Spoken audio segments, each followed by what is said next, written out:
Wow, finally I'm able to connect to StreamYard. Finally, I don't know what the issue was, but finally, thank y'all for being patient with us. Hey, Raphael, what's good? Felipe 210, what's good? What's good? Sean Hawkins, what's good? What's good? Finally, we were able to connect. I don't know what the deal was with it, but I have a lot of stuff that I wanted to talk to y'all about. And we're getting held up by some type of weird connectivity issue, but we're here. But we in the building. What's good? What's good? Miss y'all, man. Miss this Knicks at Night podcast, man. It's dope. It's dope. Yeah, man. So I imagine the first thing we want to talk about is the Knicks schedule. Bam, you was good. Devin Cruz was good. Was good. I'm sorry about the tech issue. Wasn't anything I foreseen. Greenhouse was good. What's popping, y'all? Was good. I bet y'all want to talk about this Knicks schedule. I bet that's what y'all want to talk about, right? I bet that's what y'all want to talk about. Me too. Yeah, I see that. I see that, Devin. I see that, Devin Cruz. I see that. That schedule is going to be a beast down the stretch, y'all. That schedule is going to be a monster. Yeah, that schedule is going to be a monster down the stretch. Right?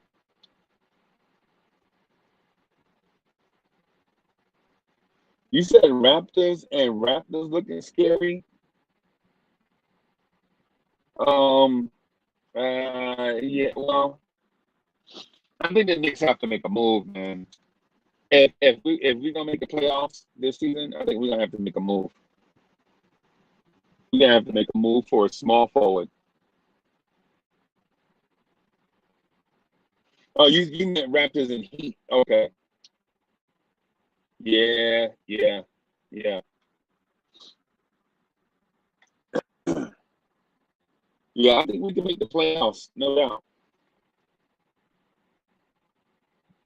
Yeah, I think we can still make the playoffs, but my only issue is can we stay healthy?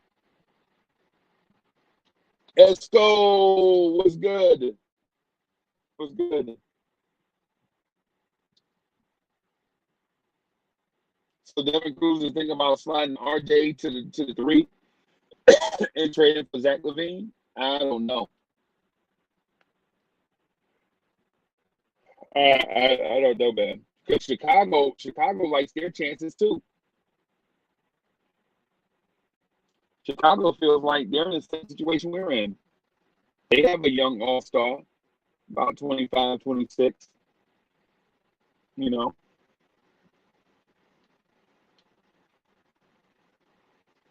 Esco was good. Was good. Yo, man, it's funny. I'm in so many of these Twitter chats that my phone buzzes constantly. I mean, constantly just buzzes, man. Dude legit talk Knicks all the time. Devin Cruz said Levine wants out. I can tell that he loves wearing orange and blue. I don't know about that, man. I don't know. I don't know. What I would say though, what I would say is don't sleep on Chicago keeping him. Yeah, don't sleep on Chicago keeping Zach Levine, right? Yeah, I was don't sleep on them making a major move either. You know.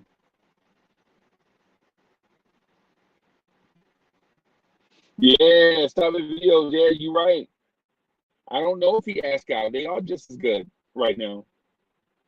And they have prospects too. They have Levine, Markkinen, Kobe White, um, I forget that Daniel Gafford, uh, Patrick Williams. Yeah, they have some pieces in place, man. They legit have some pieces in place where they might make a move. Robert Paul was good. Was good. Hey, how did y'all enjoy the entertainer popping up on the channel this morning? That was dope, man. And the entertainer popped up to show his face, man. Just wanted to show some love for the channel and the special things that we looking to do going forward. Devin Cruz said Randall's need a consistent number 2 man. Randall's carrying. Yep, he is. He is. He's the engine that makes us go.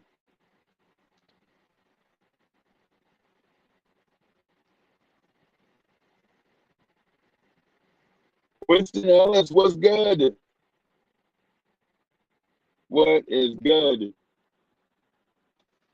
So I'm gonna say this, y'all. I'm gonna say this, and I know some of y'all are gonna agree, and some of y'all are gonna disagree. It's just the nature of our chat, right?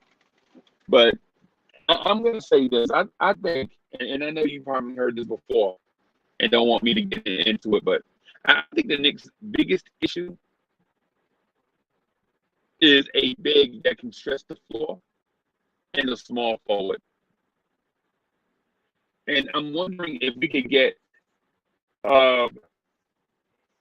those pieces on the cheap.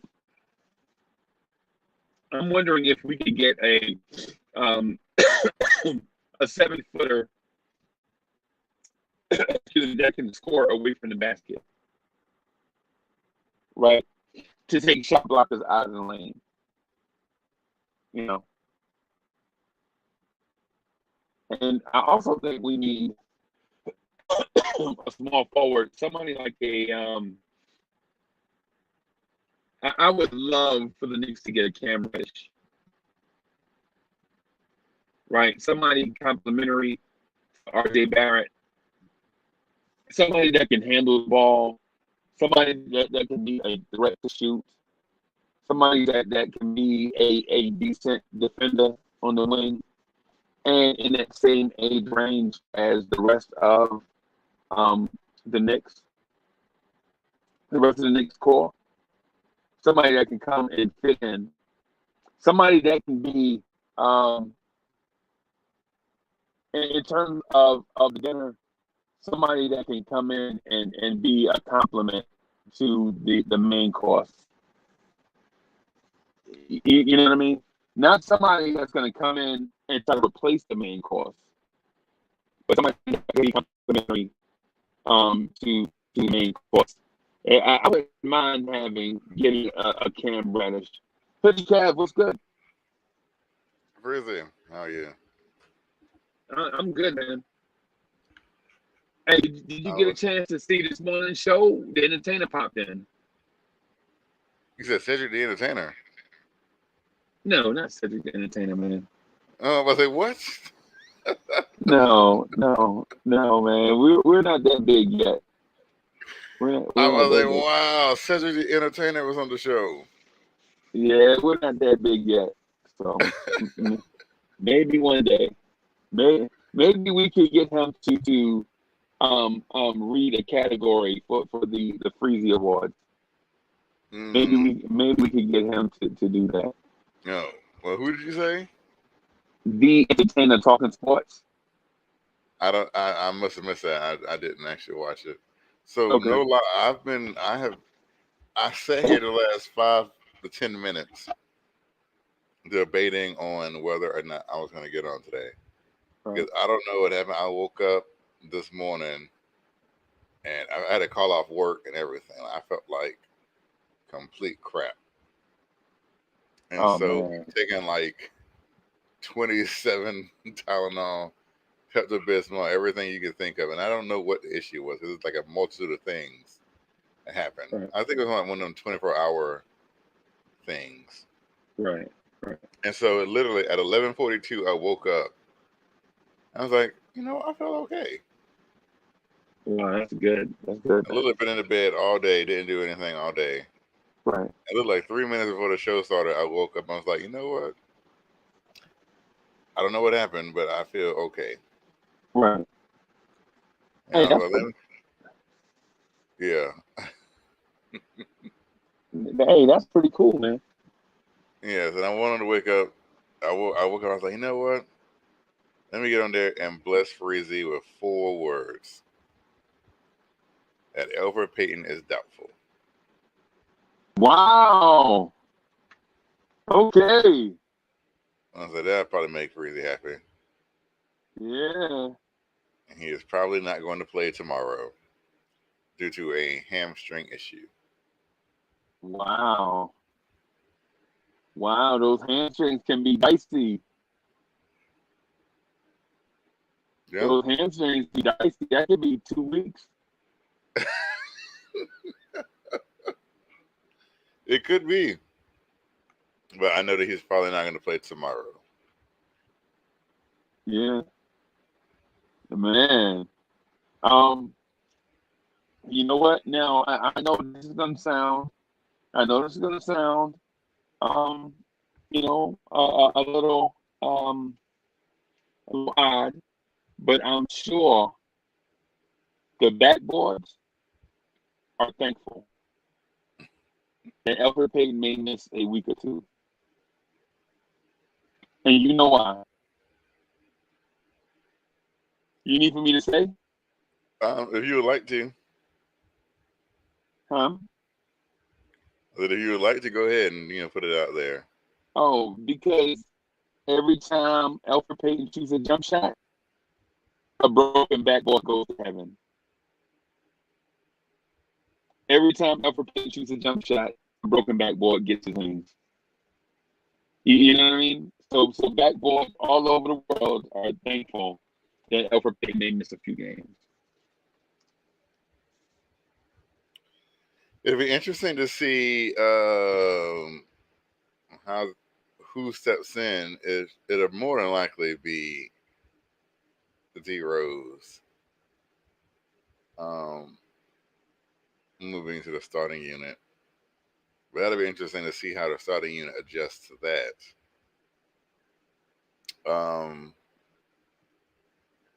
Also, probably means a bigger role back for Quickly. But here's the interesting thing. Who is going to step in off the bench? Is it Austin Rivers? Is it Frank? Is it Knox? Is it Piston? Huh? Is it Iggy? Is it Piston? Is it Iggy? Well, I doubt that they're going to be called back up from the G League. Okay. Iggy and at least Iggy is probably not going to be called up from the G League to come in and play when you still have people here on the bench that could fill in. So it'll probably be one of those 3. If I was a betting man, I'd probably say Austin Rivers would get the call. Austin Rose? Austin Rivers. Oh, okay. If I was a betting man, if I put them in an order, I'd probably say it'd be Rivers, Knox, and Frank. I think Frank is like the bottom of the totem pole. Mm-hmm. Depending on if it's a size issue, it might be Knox, and they can move Bullock and Burks back to the backup 2 and bring in Knox, or they can just continue to use a 3-guard rotation with Burks, Rivers, and Quickly. But the only issue with that is we've seen how the bench as of late has struggled. And the last time we saw Austin Rivers, he was struggling mightily. Mm-hmm. So that might work against him.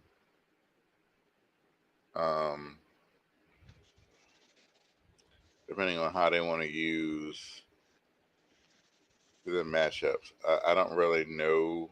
Actually, hold on. Let me take a look at Sacramento team. They didn't really have that big of a team.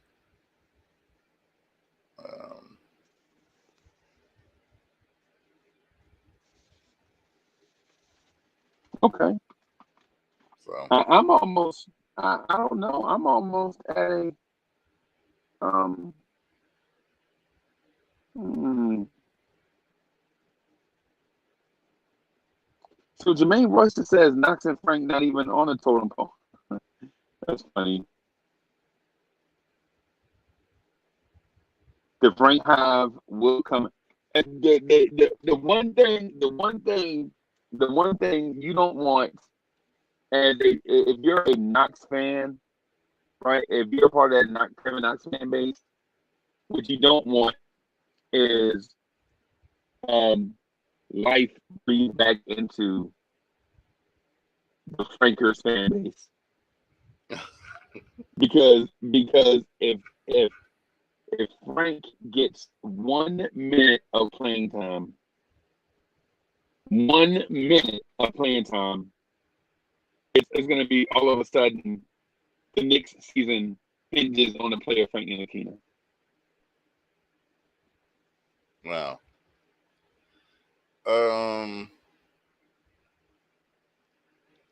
I mean, I don't know. It's also reported that Nerlens Noel might miss tomorrow's game too, but right now he's probable, which means he'll probably play. Yeah. But if he doesn't, that'll also bring up a quandary because Tibbs has been very, very, very, very reluctant to play Obi at the small ball 5. He had a quote the other day when I think it was Mike Vorkunov asked him. He had said that Obi is learning one position and it'll be really hard for him to kind of pick up another position. And I thought that was the most like,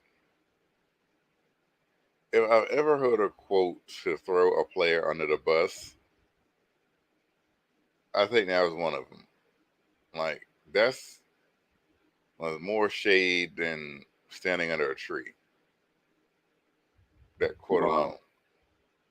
For him to say that Obi Toppin is learning how to play the power forward position, and you don't want to overload him by learning to play the 5, I think that's I think that's throwing Obi Toppin under the bus.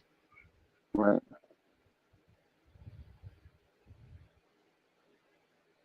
It's been saying this kid doesn't know how to play basketball. Yeah. Well,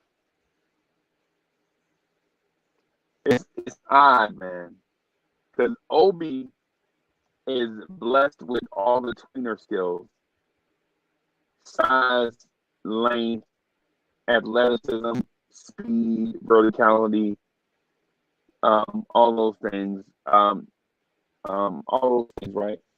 So people will see him at the 4 and be like, "Yo, he can play some 3." The way he moves, with a certain level of fluidity, he could potentially play the 3.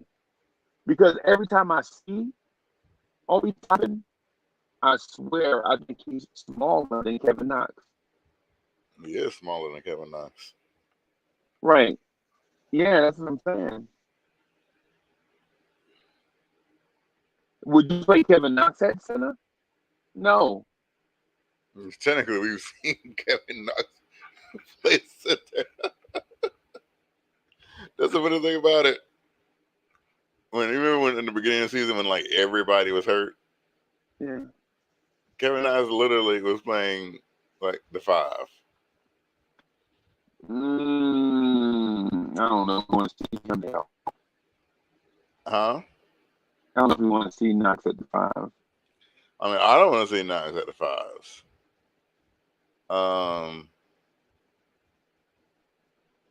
But it's one of those things. Hopefully, like I said, that's when we were playing like 8 players, and it was like Knox, Rivers, and like I want to say like Quickly. Yeah. And so it was weird. It was a weird dynamic. Yeah. Right now, we have a little bit more depth and health, but I know it made your day to hear the words that Elfrid Payton is not playing. So if Elfrid Payton doesn't play, I think the first thing you do is bring Knox off the bench. And not Rivers? No. I don't know why we have to have the same discussion all the time.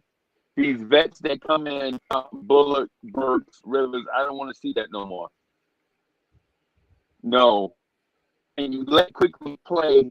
You let Quickly, Obi, and Knox play more than 20 minutes. Stop capping their minutes at 20. That's ridiculous, Tom Thibodeau. You let Burks go out there and dribble the ball off his foot out of bounds, let him play 28 minutes. And then you mad that when RJ Barrett can't get into a flow of a game. Well, Austin Rivers gave a interview today, and he was asked about being out of a rotation, and he said he's disappointed, but he's going to remain positive, and he's made a lot of friends here. And he's going to be, positive on the bench and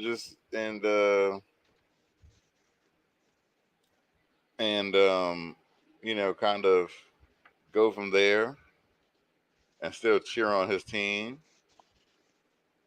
It didn't seem like he was salty or anything. He understood.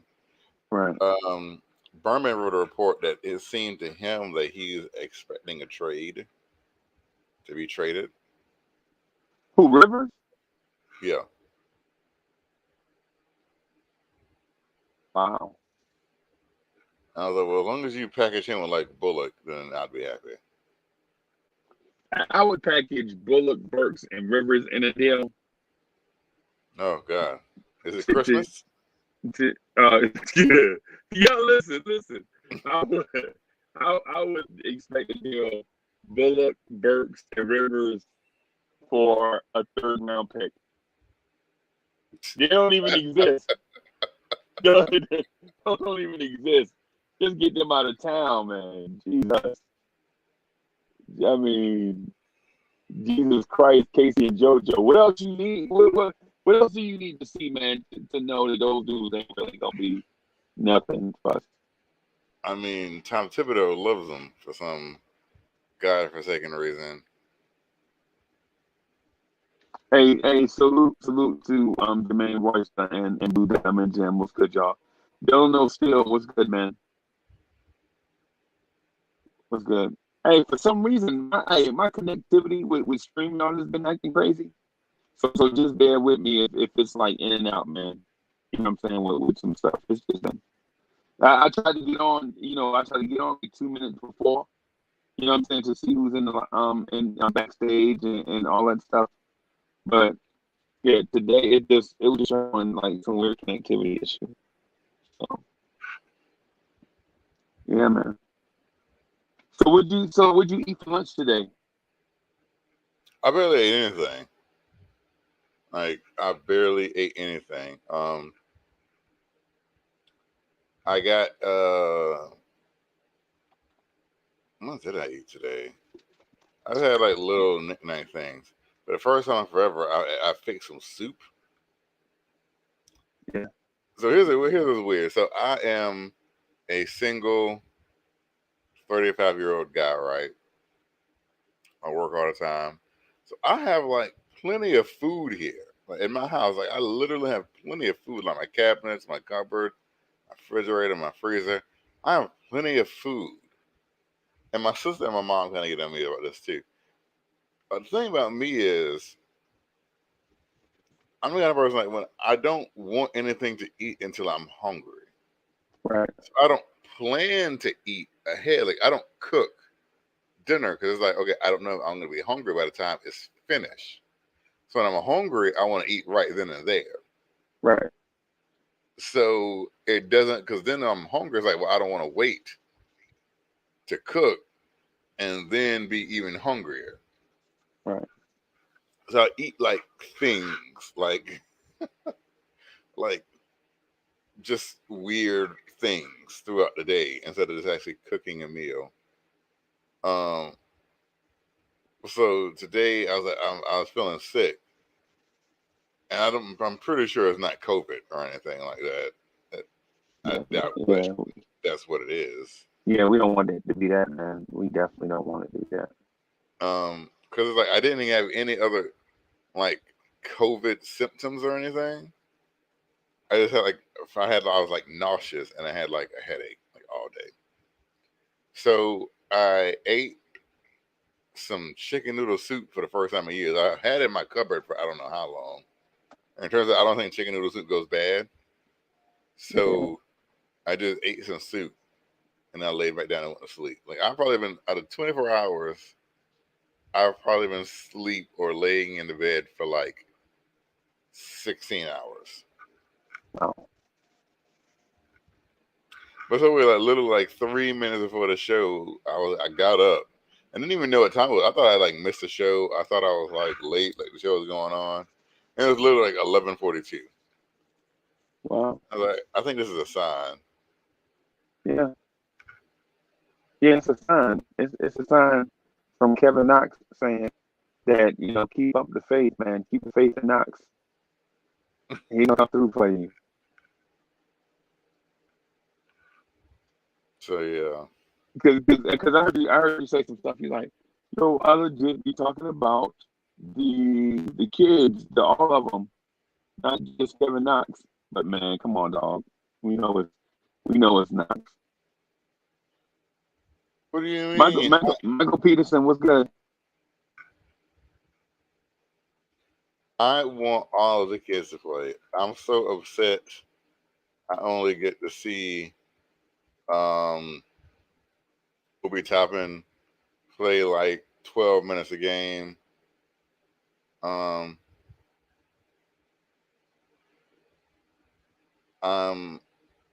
so upset that Quickly gets a hook,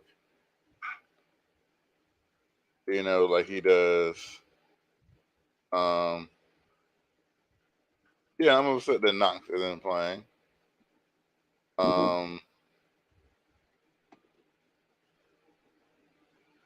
So yeah,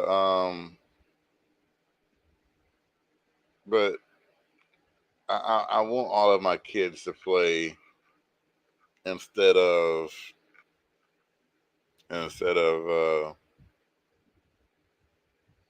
Bullocks and Burks and Rivers and even Noel, because I watch them play, and these are supposed to be like these veterans, right? But I see them making more mistakes in a little bit. It's like literally Alec Burks should come over and turn the ball over like every other possession. I see Bullock come in and commit dumb fouls and shoot up brick after brick after, and not even that. Like, he won't even shoot, and he's hesitant. Like, why are you hesitant? And then when you're not, you're shooting bricks. Noel does dumb things all the time. Committing dumb fouls, getting bodied in the paint. Yeah, he'll get some blocked shots every once in a while, but at the end of the day, it's like, are the negative things that they do on the court outweighing the positives? Yeah. Are they?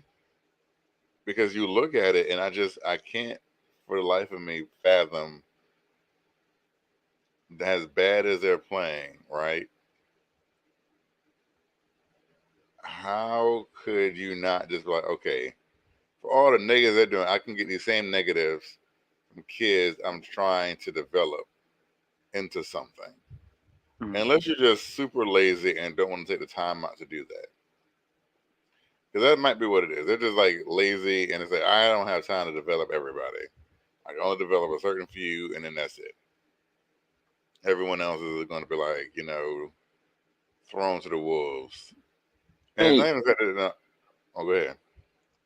So let me ask you this: would you trade Reggie Bullock to the Bulls? Say Reggie Bullock, Alec Burks, Austin Rivers, and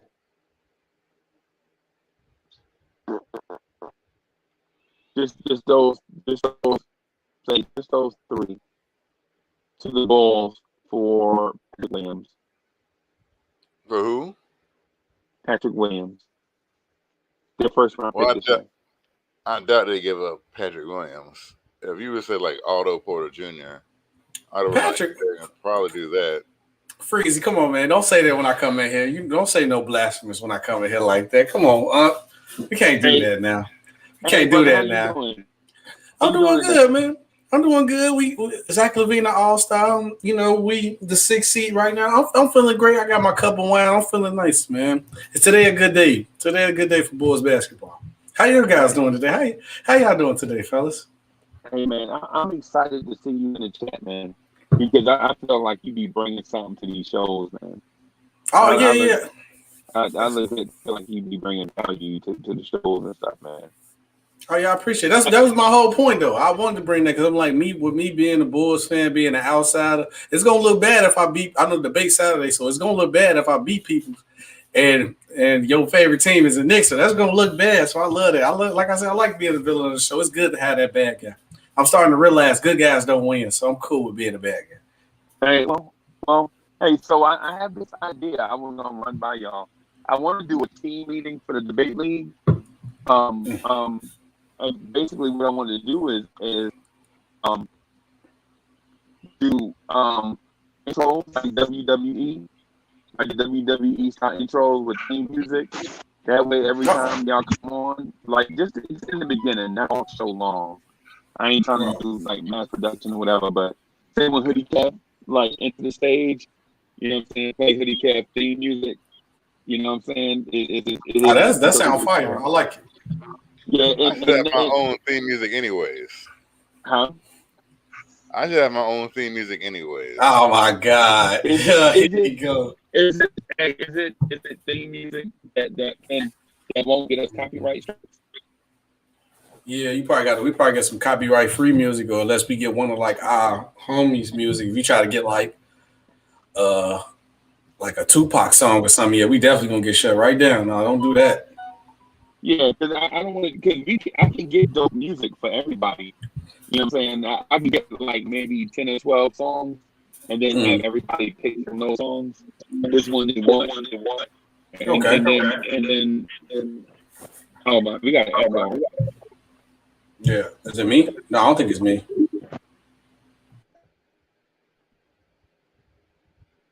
Okay. Yeah, I said no, it wasn't me. I think it was the other guy. Is that Dale? Hey, Dale, no still was good. Dale. How you doing, man? I'm doing all right. How y'all feeling tonight? Yeah. I'm feeling great, man. I had my LaVine jersey on. I put it up. I'm feeling good today, man. And listen, y'all getting it together. I've been saying I think the problem wasn't necessarily talent; it was coaching from last season. I think that, again, the way that they mismanaged Laurie Markkinen was obvious. You know what I mean? Also, I didn't like how they were playing Chris Dunn at the small forward when he's an actual point guard. So, it's one of those things that I looked at with Chicago and was like, it's not a matter of talent; it's a matter of coaching. Yeah, that boy was trash. He was terrible. But now I'm gonna say this one thing too, though, because I was pointing out, I'm more shocked about your guys seeing the Knicks, but they definitely proven a lot of people on the Bulls and the Knicks are definitely proving a lot of people wrong. But I was on the Laurie Markkinen wave with him saying like, yeah, he's a good player, but I might fall off that bandwagon, bro. Your best ability is to be available, bro. If you put him and Wendell Carter time together they played this year and the time they actually played on the court together, I guarantee that's like 25% of the games. They never on the court at the same time.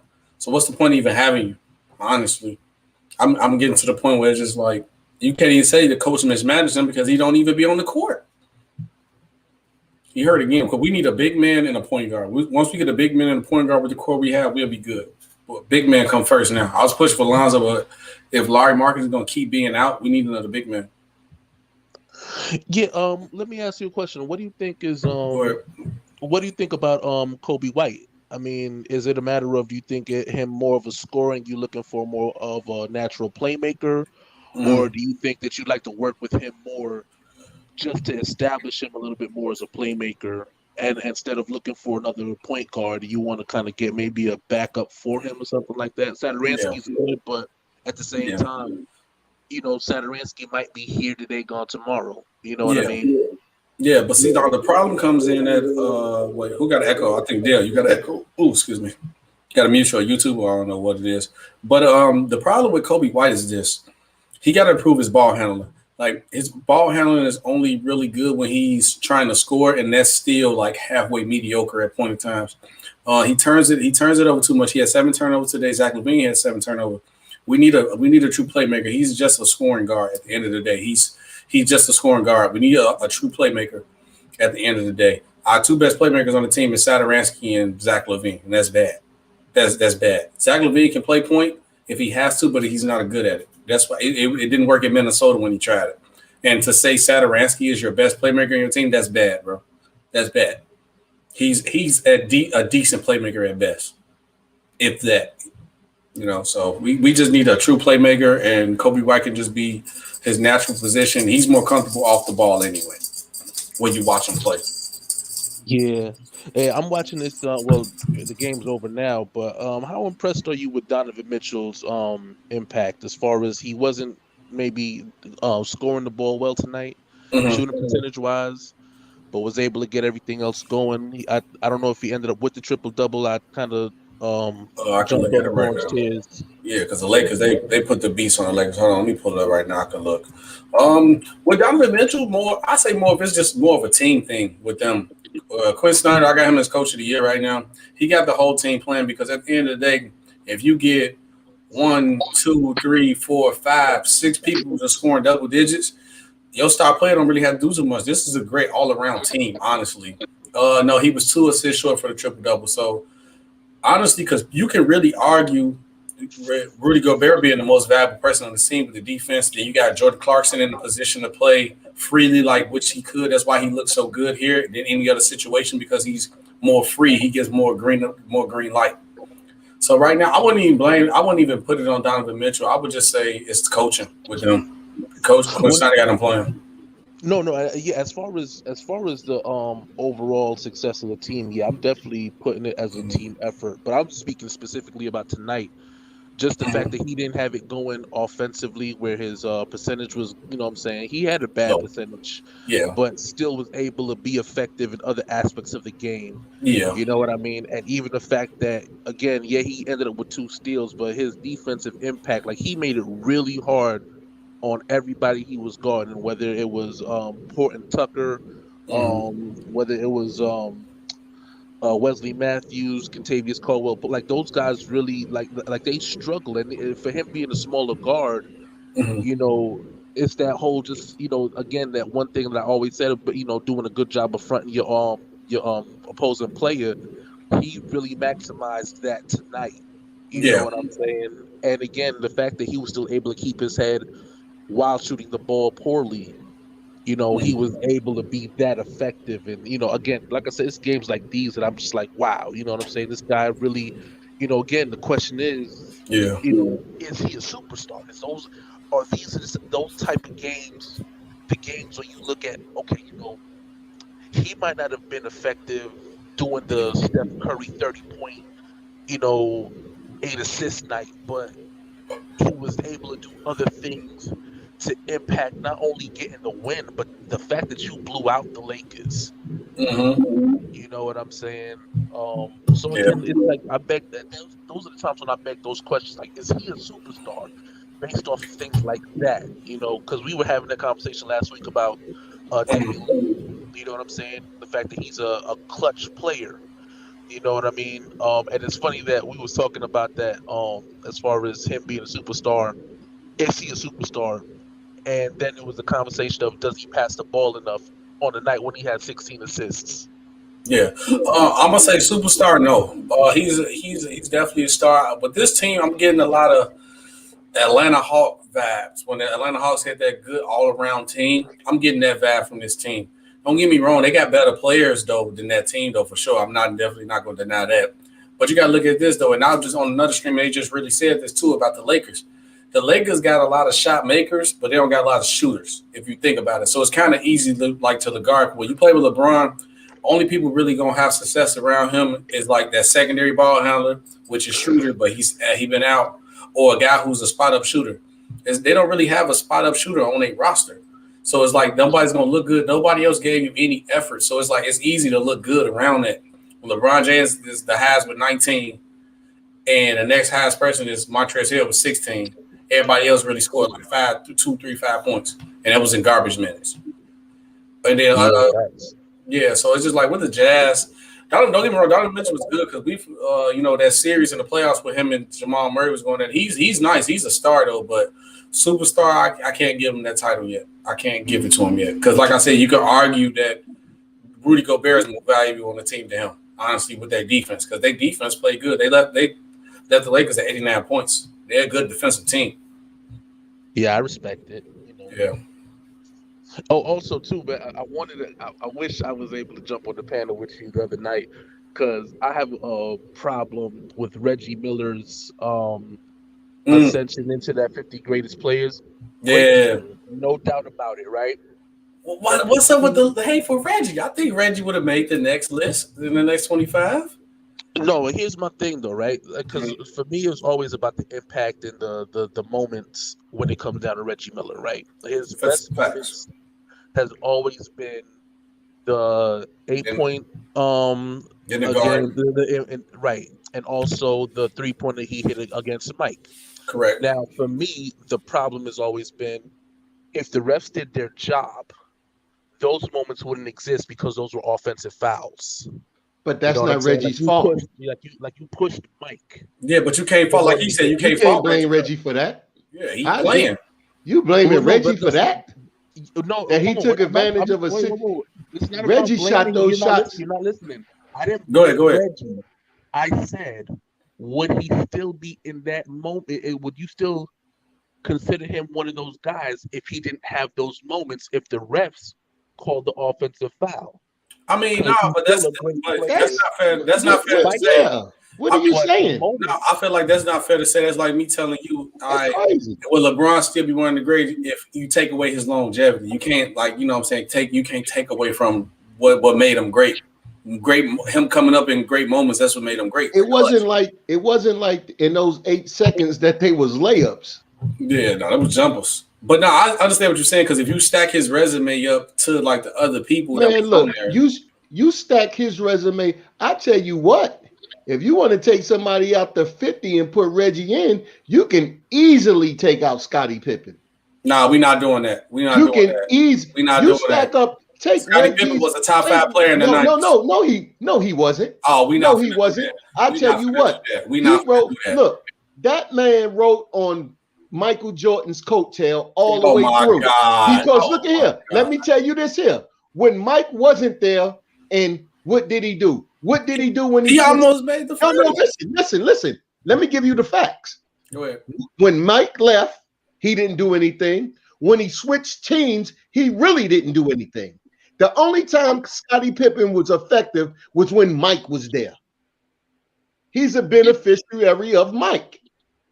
Hands down. We not finna do. Name me 5 players better than Scottie Pippen in the night. Hey, look, I just told you his spot could have easily been Reggie Miller's. No. Man, look at it. Look, I don't know. Look at their resume. We're not doing that. Scottie Pippen was a top. We're not going to keep disrespecting Scottie. Scottie was a top 5 player in the 90s. Hey, I tell you just like this here. I watched their careers go through at the time that I watched it. I got time enough. I had time enough to reevaluate it after it happened, and I still come to the same conclusion. Scottie Pippen's stat does not equal up to Reggie Miller's at all. At all. Not in all-star games, not in scoring, not in anything. Scottie did everything. Okay, hold on, wait. Not in being clutch. Hold on. We're going to have to go look. Yeah, look it up. Okay. Look it up. He wasn't even Reggie Miller highest career average in the 90s was 22 points per game. And he never averaged no more at higher that same year 4 assists and 3 rebounds. Scottie's highest point average, and Scottie was a way better defender, so I don't even have to go through that point. So Scottie already got him on defense, was 21 points in 1990. Highest assist levels was 7, and total rebound was 7. Hold on, wait. Reggie Miller shoots. Let's go for 47% from the field in his career and 39% in his career. Scottie Pippen was supposed to be a better shooter. He shot 47% from the field and 32 for. So Reggie Miller to be that way better of a shooter is not that far away. And Scotty was a better defender. And Scotty got more championships, a 10-time All-Defensive. Oh, look at here. Like I said. 7-time All-Star, led the league in steals, 7-time All-NBA, and won the All-Star Game MVP. If you want to talk about All-Stars, which all Reggie Miller has on his resume is a 5-time All-Star, 3-time All-NBA. We're not going to do that. But look at here. Like I said, that's a media narrative. But Reggie was the number one go-to, the number one person you had to defend. Scotty wasn't. But Scotty always guarded. But look, check this out. Now, we're not going to do that. When you look at Scotty's career, every year that Mike wasn't there, look at his stats. What year was Mike gone again? Mike left in what, 93? 93? No, 94, 95. No, he retired in 90 at the end of the year 93, 94. He wasn't there in 94 and 95. Or half 94 and half of 95. Okay. We're going to do 93, 94, 95 because Jordan can't lay. Okay, the year before that, 92, 93 season, Scotty averaged 18, 7, and 5. The next year when Michael Jordan was gone, he averaged 22, 5, and 8. And shot at a higher clip. So how did he say he not? No, I said look at the year. But look, check it out. It's not just that. Then when he switched teams to go beat them, then when he switched teams, those stats count too. Yeah, but that's Michael Jordan with the Wizards count too. The Wizards. But Mike with the Wizards, we're not talking about Mike. We already know Mike's the greatest. Yeah, we talk about no debating. Hey, look, the separation that Scottie Pippen went through after he went to the first place he go, Houston or Portland? Houston. It was Houston. Go with it. He spent about 3 years there, then another 3 in Portland. We spent 1 year in Houston and 4 years in Portland. What's his stats looking at then? Stats went down. He averaged 14. It went down. Every stat went down. Way down. At the same time, I don't know. I mean, you can't do that because at the end of the day, he was surrounded with a better team in regards to Portland had a good team. No Scotty, no ring. Houston traded Scotty quick because they found out that he was trash. No, him and Chuck didn't get along. We're not going Chuck do that. Said he was trash.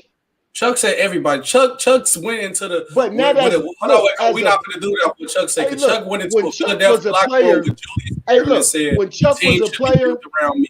We're not going to do that. When Chuck was a player. Yeah. You know, he gave props to who he can play. Now he on the sidelines. He say whatever he want. That's true. That's why he made sure they got rid of Scottie Pippen so quick. But Chuck wasn't doing nothing in Houston, though. Come on, man. We not finna do that. But look, if anybody could have been off that 50 greatest, it was supposed to be Scottie Pippen.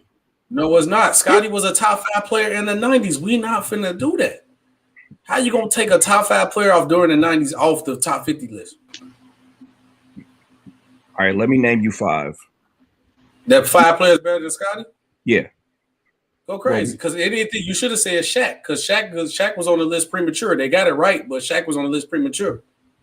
Well, if you think about it, now that I think about it, Reggie Miller wasn't even on the top 50 list.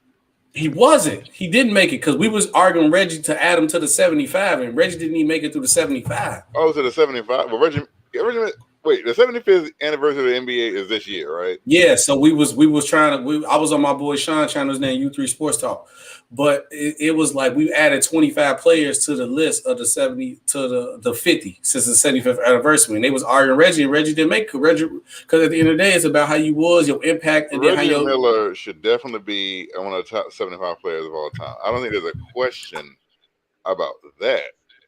I tried to argue for Reggie, but his resume didn't stack up. And Adrian Dantley got kicked off the list, and he averaged 30. He averaged 34 years in a row. Like, it was a lot of players got kicked off the list. And then look, you could even like I said, if you was gonna argue somebody, you could have did a Shaq at that point in time. You could have did a Dominique Wilkins. I was gonna say Shaq. Shaq wasn't better than Scottie Pippen in the 90s. I was gonna say Karl Malone. I don't know about Karl Malone. Karl Malone. I'll give you Karl Malone. Okay, Karl Malone. Wait, Karl Malone right now or Karl Malone then? He's talking in the 90s. We ain't talking about now. He's 70 now. What's wrong with you? Okay, I'll give you Karl Malone. Okay, Karl Malone. Who else? David Robinson. Okay, I see David Robinson. Okay, David Robinson. Okay. Olajuwon. Whoa, Okay. whoa. Well, what? Whoa. I don't think Olajuwon was really better than him though. In But okay. 90, when did it in 97 and 50? It was 97, 96, 97, 97. So at the time, Akeem Olajuwon just won 2 NBA championships when the 50 NBA when the 50 greatest of all time list came out. Right, he just won, and not even just won. He led his team to back-to-back championships. A career 20-10 player. I think the league's all-time leading shot blocker. Okay, I'll give you Olajuwon. Okay. And you said Olajuwon was, if you said like James Worthy. James Worthy is a player I think Reggie Miller was better than. Because James Worthy ain't do nothing but ride the coattails of Magic and Kareem. James Worthy in the 90s, James Worthy wasn't worth. Yeah, no, not Worthy. If you would have said Miller over Worthy, then yeah, all day. Okay, I'll give you him. Okay, Olajuwon, Robinson, and Malone. I think Malone is the one you might debate, but okay, I'll give you that. Okay, now who else you got? That was 5. Oh, then that's 3. I said David Robinson. Yeah, he said he gave 5. Yeah, he said Shaq, David Robinson. I said Shaq. I disagree. Malone. In the 90s. Shaq, I disagree on Shaq because Shaq didn't become Shaq until like the real 2000 when he started winning. So I don't give Shaq over him. Not Scotty. Barkley was not better than him in the 90s. We're not doing that. In the entirety of the 90s? Or in the entirety of the 90s. Scotty was a top 5 player in the 90s. Drexler? No. We're not doing that. Ewing? I don't know if they do that on the Knicks channel, but no, we're not doing Patrick Ewing was not better than no Scottie Pippen, bro. Wait, what? Stockton was not better than Scottie Pippen. All right, you're gonna say everybody not better. He was a top 5 player in the 90s, bro. All right, Sean Kemp. Hell no. Come on, man. You just naming players in the 90s now. You just open off nostalgia. No, I gave you 5 already. I'm just throwing extra. They was not better than Scotty. So let me ask you a question. Let me ask you this question. Go ahead, I got you. Who in the 90s was better? If I had to pick on my own, you go Jordan, of course. Mm-hmm. The top 5 players in the 90s, I go Jordan, David Robinson, Hakeem, Scotty, and how you name Scotty to be better than Scotty? I'm 4. I'm on 4. Yeah, I'm saying top 5 players in the 90s. Mike, Hakeem, Robinson, Scotty, Karl Malone. And Karl Malone. That's it. Those top 5 players in the 90s. I would like to ask you this one question. How was David Robinson, in your opinion, better than Patrick Ewing in the 90s? Are you really asking that? Yes. What did David Robinson do in the 90s better than Patrick Ewing? Okay, hold on. Let me go here. Because he doesn't have more points. He doesn't have more rebounds. Let me compare them side by side before I bet you I cap. Yeah, because there's nothing that. Hey, Shaq came in the league 92, 93. I know. My mama named me after Shaquille O'Neal in 93. I was born in 93. My mama named me after Shaq. But that was her favorite player. So I'm not going to cap on Shaq at all. I'll be pushing the narrative for Shaq because I was named after him. Well, all I know is like I have this narrative of people. I mean, yeah, David Robinson won like a scoring title.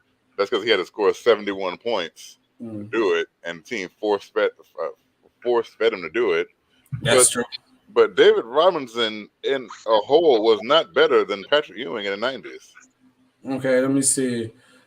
David Robinson started to slip in the late 90s around. Well, he never really had to slip. He always averaged 20 plus, 10, and assists, low rates of like 5. Okay, Patrick Ewing around the 90s was what? 25, 26, 10, and 3. I will say I'm taking them. Their stats pretty much look similar, but I'm going to take the Admiral over him because he was better defensively. Maybe you probably say Patrick Ewing was better scoring-wise, but they scoring number average looking damn near the same. And Patrick Ewing and Dave Robinson averaging 29 because the highest that Patrick Ewing ever averaged in the 90s was in 98, 99. That's 28. And every year after that, his scoring numbers went down every year in the 90s when compared to David Robinson. Here's the thing about it. In the 90s, if you hear anything about David Robinson, like was David Robinson like a focal point of anything? I mean, he definitely had a quadruple double before too. I didn't believe that happened in the 90s. But here's the thing: nobody was talking about David Robinson. Patrick Ewing was one of the greatest players, like of all. Patrick Ewing was up there when they talk about Jordan and Barkley and Malone. They talked about Patrick Ewing too. Mm-hmm. Nobody was talking about David Robinson. David Robinson didn't even become. I hate to say this. David Robinson really didn't even become relevant until Tim Duncan got there. Oh no, we're not finna do that. We're not finna do that. Because let me ask you a question: what finals did David Robinson go to before Tim Duncan got there? Okay. What conference finals did David Robinson play in? The Knicks only made the finals one time. And you act like Patrick Ewing was by himself. No, we made it twice. Okay, so here's the thing. Listen to what you just said. Patrick Ewing made the finals one time by himself. We made it twice in the 90s. Okay, twice. Tim Duncan didn't even get to the Western Conference Finals. He was there twice. Hold on. Tim Duncan didn't even. David Robinson didn't even make the Western Conference Finals until Tim Duncan got there. Okay, now besides maybe a all defensive team and maybe all NBA team, what accolades did Patrick Ewing getting in the 90s? Because David Robinson got a couple. What? Because he won the scoring title and MVP. Okay, in the 90s. I could argue that MVP might have belonged to Elijah Wan over David Robinson. I mean, you could argue the MVP. A lot of Mike MVPs could have, but okay, in the 90s, David Robinson won the scoring championship. He won the block championship. He led the league in rebounds. He also won Defensive Player of the Year in '92, and he also won the MVP. I got one for you right there. So that's way more accolades done than Patrick Ewing did. If you go count in that final. So I'm going to ask you a question. In the 1992 Dream Team, David Robinson and Patrick Ewing were both on that team, right? Yeah. Here's an interesting, funny stat. Okay. Who was the starting center? Ewing, but we know, but that's not a. But hold on, now watch this though. That's not a good debate because I'm gonna tell you why that's a hole in your argument. We know Michael Jordan.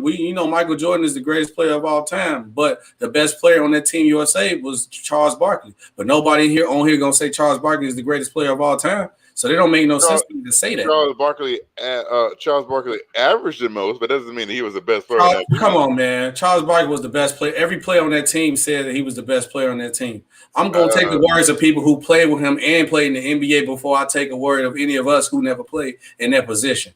I haven't heard anyone on that team say that Charles Barkley was the best player. Everybody on that Dream Team said Charles Barkley was the best player on that team during that time. He played the best. I'm going to say he played the best, not the best player on the team. Everybody said Charles Barkley played the best. No, I'm about to say I don't think anyone has ever said he was the best player on that team. Look at it. Yes, they did. Charles Barkley. Everybody said Charles Barkley played the best, but we not gonna say. That's why I said there's a hole in that argument for you to say that because we not gonna say Charles Barkley the greatest player of all time. We know Michael Jordan is. We're not gonna debate that. I can sit here and say that Charles Barkley started over Karl Malone, and there's a reason for that. Yeah, but Charles Barkley was open. Yeah, but the question is, if Malone was better than Barkley, then Malone would have got the start anyways. But that's our point. I'm saying Barkley was playing the best, but we know that Karl Malone is a better player than Barkley. But at the point of time, Barkley was playing the best, so that's why he started. In totality, let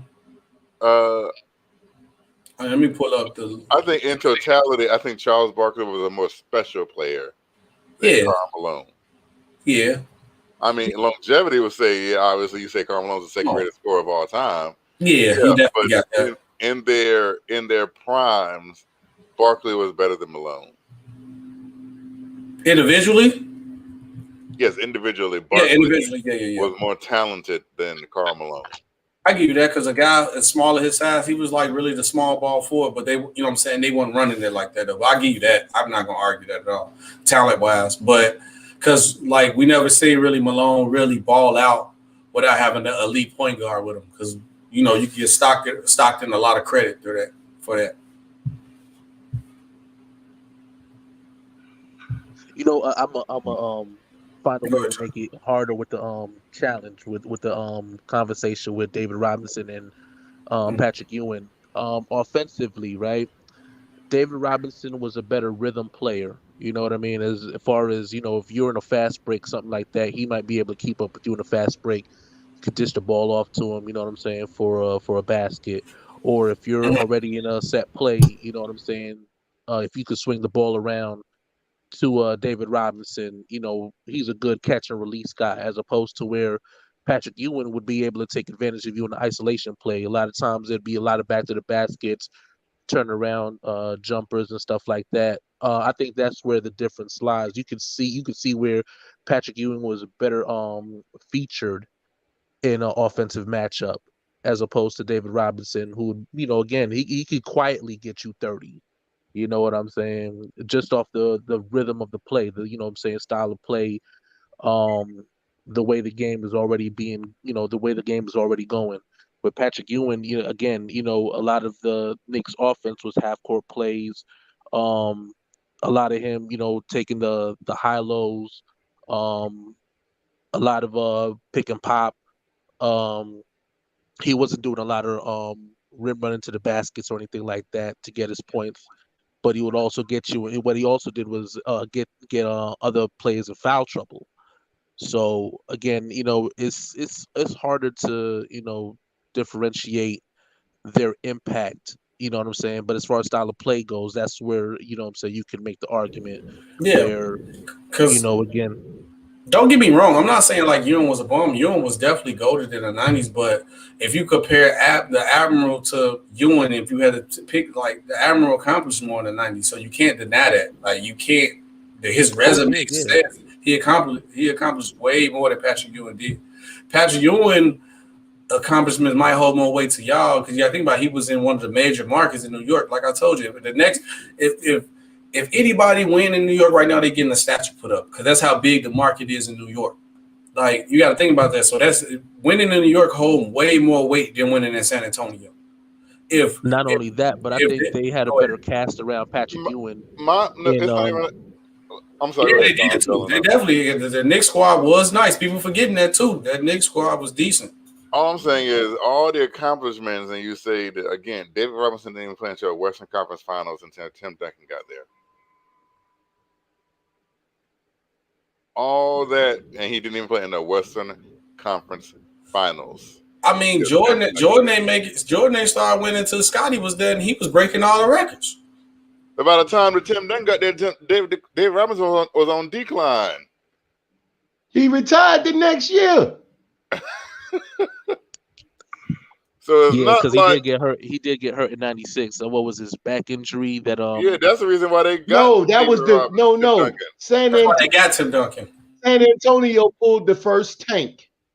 They pulled the first tank because it was when you can get the number one pick without the they let you got the number one pick. And soon as they pulled the first tank, that's when everything changed again. The percentages changed. They pulled the first tank. They came in dead last when Robinson didn't play that year, and they got Tim Duncan. They was the first tank. Yeah, there was. Yeah, there's no debating that. I'm saying that was the year that David Robinson got hurt. That's Rob, you right too, because the Celtics had like 3 chances to get that number one pick, and the NBA gave it to the Spurs, and the Celtics wound up getting Antoine Walker, Derek Anderson, and somebody else. I think it was Chauncey Billups.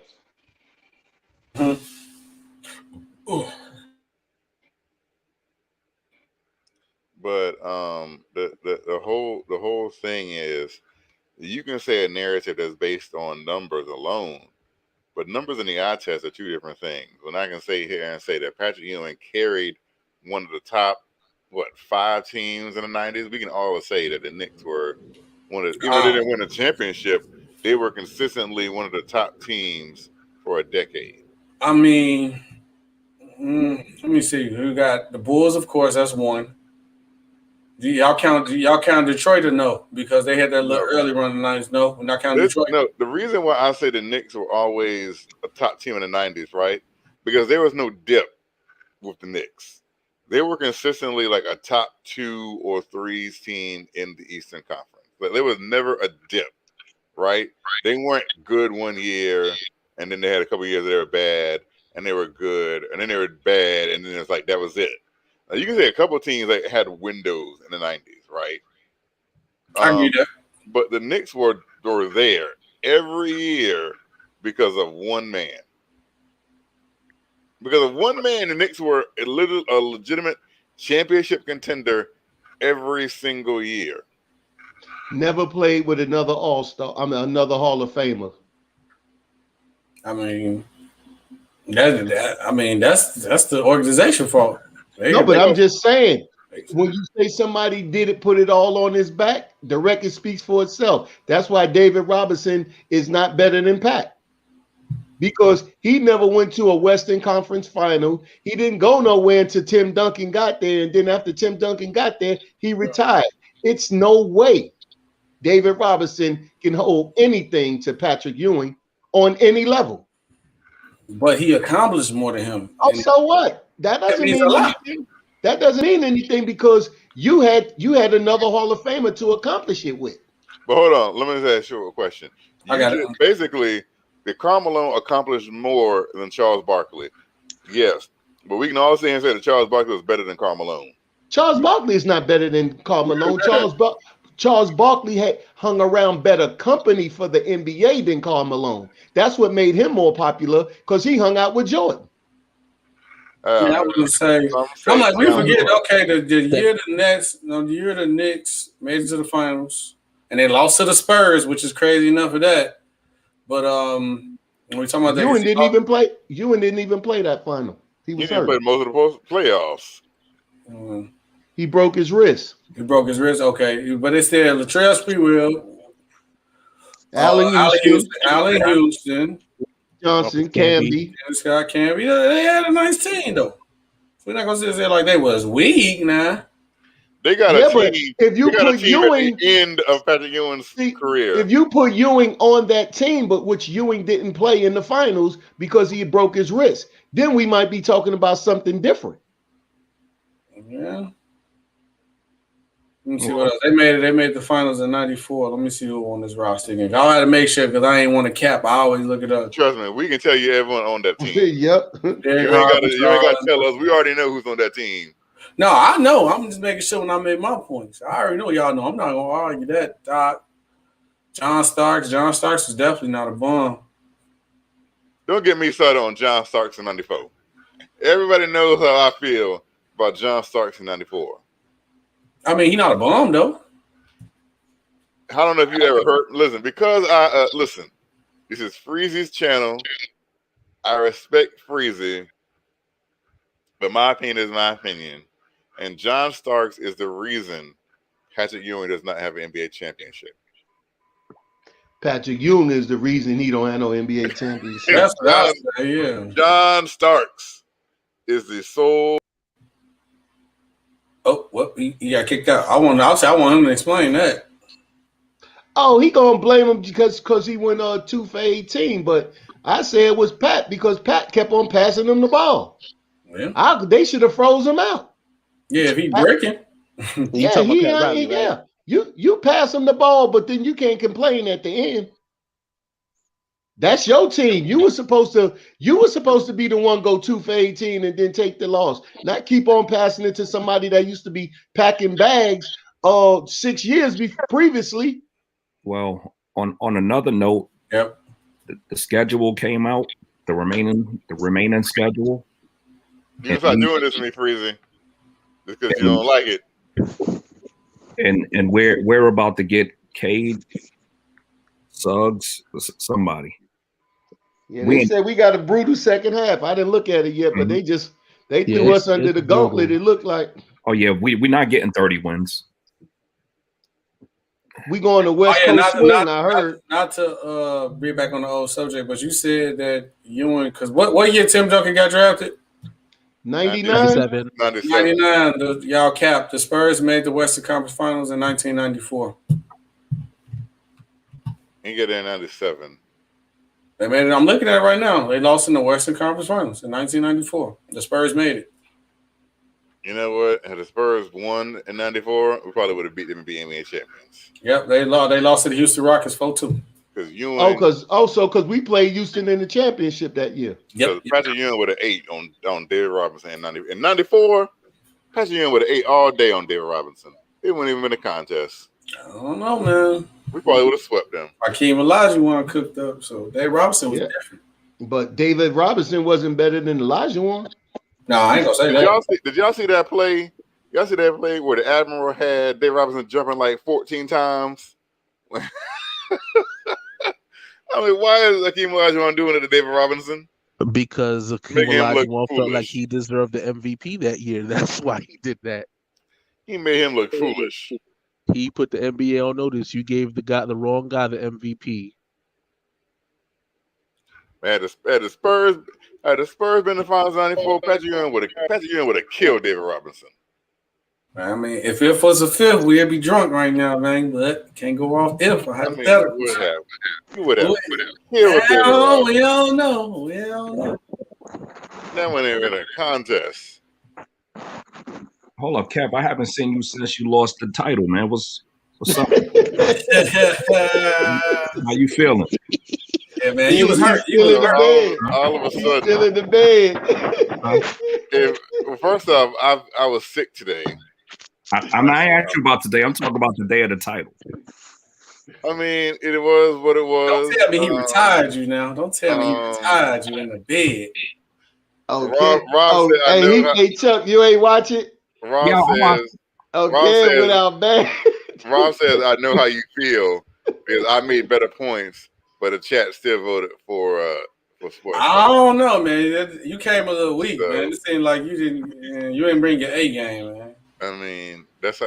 Listen, I didn't have to bring my A game. The chat, I was already going to vote for Sports 5. Come on. It was what it was. You got to be here long enough to know, like, listen, I can make a better point. Because Sports 5 didn't even answer one of the questions, really. He really didn't. He never do, yeah.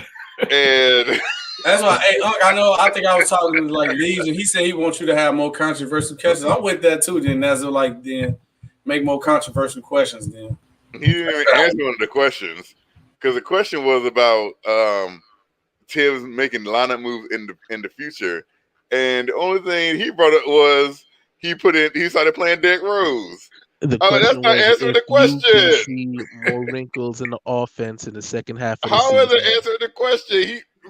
Exactly. He says about Derrick Rose being here. And I'm like, that's not answering the question. I mean, well, D-Rose do make a difference, though. But I get the thing about it is moving forward, not something that's already happened. Like, Derrick Rose is already here, so that's not something that could have happened in the future. And he won. And he won. So out of the 12 rounds that he's been in, 11 of them he mentioned quickly. When the question had nothing to do with quickly, like he finds a way to bring quickly into it. So you're telling me when Saturday come, I just bring up quickly, I'm gonna win. That's what you're telling me. No, what I'm telling you is he's limited. Oh. So he goes into the quickly bag. Oh, okay. Let me go ahead and write this down. You know, I'm writing on my checklist for everybody needs to take out. Hey Chuck, are you gonna be on Saturday? Huh? Are you gonna be able to participate on Saturday or whenever they do the championship? I work Saturday. Oh man. Like I said, but yeah. And then the second round, I lost by one vote. One vote. It was 21-20. Didn't you have a count off? I did. I was like, wait a minute. What happened was, so you know how people would type, right? And instead of just saying Kev or Sports Bob, they'll type like something out. Mm-hmm. And so I was looking at it, I was like, wait a minute, is this person voting for me? Because he didn't really say anything. He said something like something about something, Sports Bob lost or something, whatever. But I counted it as like a vote for me. But they didn't count it as a vote, period. So I'm like, what? All right. But I got what they were saying. That was what was throwing me off. I'm like, who is this guy voting for? So I don't know. But he won, and I congratulated him. I mean, it took you a minute. You went in. I said it looked too good at the beginning. Listen. I wanted to make sure because here's the thing: they had to count. Listen, they had to count Steve and Freezy counted like 3 times, and they kept getting like different numbers the first 2 times. So I'm like, wait a minute, something ain't right because Freezy was like 1723, and then Fox is like gave some other number. I'm like, hold on now, hold on. Let me count this. The real question, Hoodie Kev, it don't matter the L over with. How you gonna come back? How you gonna bounce back? Because it don't matter. Like I already got the mindset. This I'm coming over here. I'm a Chicago person. I'm a Bulls fan. I ain't nobody gonna vote for me because my mindset is I'm gonna make sure you know I beat you. The chat ain't gotta vote for me. You gonna be like, yeah, nah, I ain't gonna lie, you cooking. Because if I either halfway cook you, if it's close, that's bad. Because the Knicks is your favorite team. So if you let somebody who is not a Knicks fan per se, cook you on your team. That's all I need to know. He's like, I ain't gonna lie, you almost or you beat me. I won. To me. So how you gonna come back? I have learned from many great debaters like Rob and Nick and Chuck B, following in their footsteps of debate, to where we don't debate one night of the week. We debate every day. Okay, that's true. So I have taken my lumps and learned a lot. That's what makes me a legend. And I guess Chuck left. Chuck don't believe in it. Chuck ain't no legend, Chuck. I follow in Chuck B's footsteps. You know, the chat treats me like Chuck now, which is an honor to be mentioned in the same breath as Chuck B, one of the goats of Knicks Talk. Oh, Chuck, Chuck, is you retired or you still debating? I don't get votes. You don't get votes, like, I for one, Kev, when I debated you had all you said was you wanted to see Knox versus Clippers or somebody. I said Melo. Oh yeah, there you go. Yeah, you wanted to see Knox go against Melo, and you won with that. How? That was terrible. You won that, and I talked about the importance of the draft, and I lost. How do you compare those two? I guess it's a tough crowd, man. Sure, I definitely wasn't. I definitely didn't participate in that one. I was off. I was either working that day or I would sleep or something because I don't even remember when you lost that debate. After the last weekend, I know what you feel like, Chuck. I do because I made better points in Sports Vibes, and I still didn't get the votes. And well, Sports Vibe started off lying on me. He came out saying, I first, when I debate, I never attack who I'm debating. I just make points about basketball. Right? He came out saying Chuck didn't want quickly on the team. And, I never said that. Never ever said that. That's smart though. I no, like it's not. You lying, but you lying. I mean, look, man, it's a dirty game. You gotta do what you gotta do to win. I like that tactic. You gotta win the chat over at the end of the day. That's who decides if you win or lose. You gotta look at it like that though. No, but you're tricking the chat. You see what I'm saying? You tricking them. I mean, the politics been doing that to us for years. You see how they win, right, man? Look, that's how the game go. Chuck never don't want quickly on the team, and he wants DSJ. He wants DSJ to do this and that. I'm like, I don't even mention DSJ. And I never said I didn't want quickly on the team. What I said was quickly is a combo guard. How do you take that and put it as I don't want quickly on the team? A blatant lie. Yeah, you going off that? Yeah, he went off that. Let me write that down. I'm gonna go ahead and say a lie. Just to put out there. Hold up, Kev, because the thing is, at the time, well, still now, everybody was in love with quickly. So for him to say I didn't want quickly on the team, Coup de grace. I was already down. You see what I'm saying? I was already behind the 8 ball, so I had to come back and defend that all, and I didn't want to waste my round defending his lie. So I just said he lied, and then I went on with my point. But I'll speak for myself. I know I didn't vote for Sports 5 on that point. I know I voted for you on that point. The point I know I didn't vote for you on was when you did the comparison about quarterbacks. That's the one that I said I didn't, again, because I understood it, it just didn't resonate with me. You know what I mean? Yeah. And that's the only well, like I said, I'm only speaking for me. I can't speak for nobody else who voted. Yeah. So when it comes down to it, that's the only one where I was like, yeah, I hear you, but not a compelling argument. You know what I'm saying? That's the only thing. As far as the quickly when he was and I don't think it was fully quickly. I think he was trying to do the DSJ thing and throw that on you. And I was like, nah, you're not gonna win. You're not gonna win off of trying to, go against somebody that he was talking about. You know what I'm saying? Because that's the same thing with Knox and Kev. Like I don't really go up. I don't give you a point because you mentioned Knox in that regard. You know what I'm saying? As far as going against Kev. I never want to, do that because I always want to go off the point that you're making. Your point has to be stronger. So, for me, like I said, I'm only speaking for me. I can't speak for nobody else. I know I gave you that point when the mention was of DSJ because I was like, nah, you're not going to do that. Yeah, and my thing is most people compare point guards to being the quarterback of the team, right?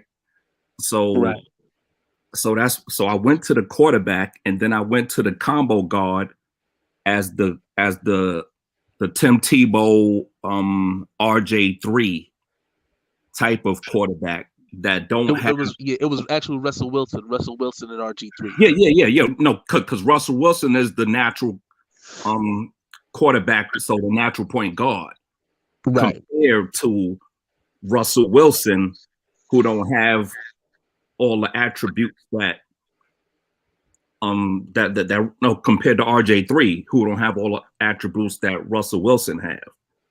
So I was trying to get y'all to see the difference between combo and point, comparing it to a quarterback, a natural quarterback, and one that don't have all the quarterback skills. But wouldn't you think that you always would get like the fire bitch when you try to compare 2 different sports? It would probably be like more safer just compare like one sport because like it'd be hard with the narratives.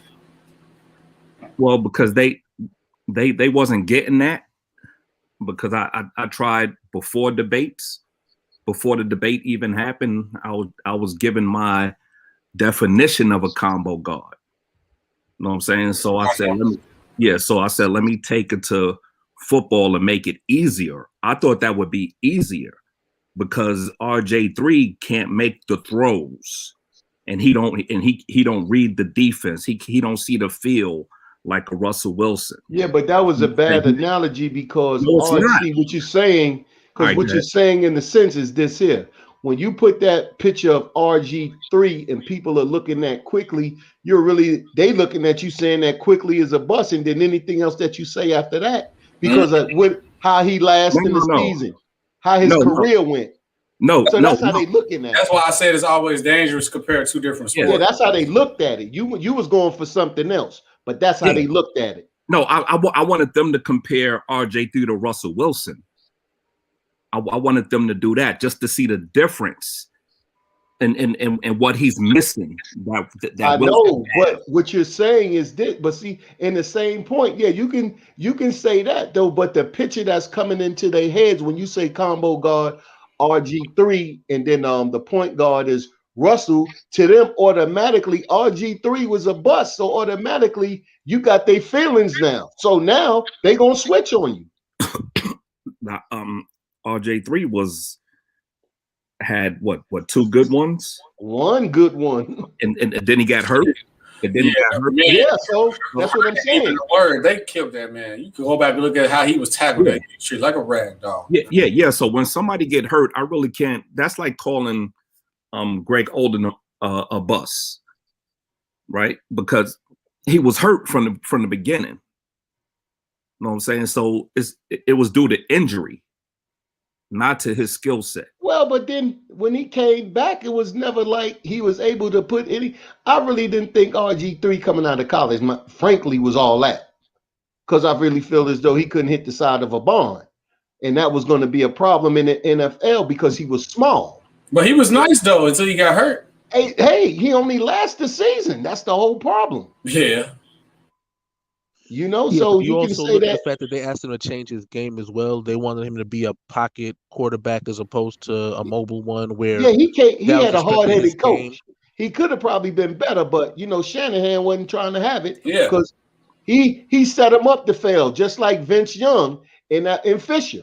Fisher set him up to fail because you wouldn't take all the attributes that he had in college and use them. Yep, you wanted to put him in your system and make him do it your way. Yeah, like what you just said, you got to bring something that he did in college with him to the NFL so he can be comfortable winning. He didn't do nothing to help him at all, and he still wasn't that bad till he got hurt. That's right. So that's why. Hey, Chuck, I want to ask you a question. What are your suggestions to improve Emmanuel Quickly's game? If you put your coaching hat on, what are some of the things that you would do to help to improve his game? Take him off the ball. Okay, I think they're doing that now with Rose. Is there anything else? Just off. Somebody gets an echo. Everything else would be within his game, like for him to do, to pass more and stuff like that. But if you keep his game the same way right now, I would just take him off the ball. That's it. Okay. I just think he shoot too much. To me, he shoot too much and he looks for the foul too much, opposed to just concentrating on making a shot, because you're not going to always get the foul. So to improve that, I would, if I was working with him, I would have him stop looking for the foul as much as he do and pass more. Like, can I want to say that DSJ tonight had 11 and 7 and 3 steals and no turnovers. Just throwing that out there. Say it again. I said DSJ tonight had 11, 7 assists, 3 steals, and no turnovers. There's a loss, but this is a kid who couldn't play and was going to the G League. And Tibbs wouldn't see. Oh man. They said he wasn't a point guard. No. It sounded like Kev now. He want to talk about his boy, but he still had 7 assists. No, but it's 3 steals and no turnovers. It's not even the DSJ thing with me. It's his lack of trying something different or just sticking with what's not working at the time. Mm-hmm. You know what I'm saying? No, I'm talking about Tibbs.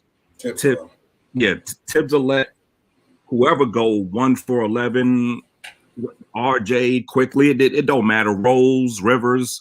He'll just let them go 1 for 11 and then struggle on defense and not try something else.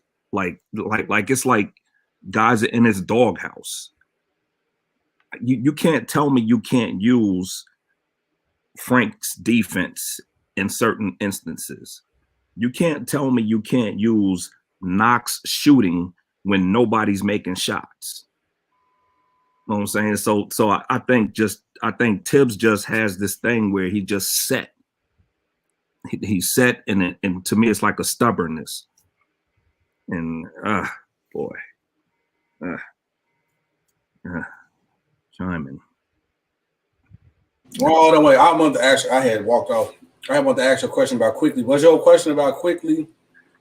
Was it for this year long or just in general? Just in general. I feel like this year. I feel like in general, I think this year just let him rock out and figure out what's wrong, what's actually wrong with his game. truly understand his game, because no real off season, no summer league, no real training camp. So they really just out here just playing. So I feel like, he got to probably improve his vision and making his playmaking ability, or if he's just going to be that combo guard, then just let him be a scorer and just play off the ball too. And then with the Kevin Knox situation, I don't know, man. I know you let Kevin Knox shoot. He's shooting 37% this year, but he's averaging like 5 points. I don't think he really has no value that he can really. I won't play Kevin Knox. I feel like the only way I'll play him is to get his trade value up to maybe market him to trade him. And then Frank Ntilikina, come on, man. No, that man, he ain't worth playing. He should be in the G League. He should be in the G League.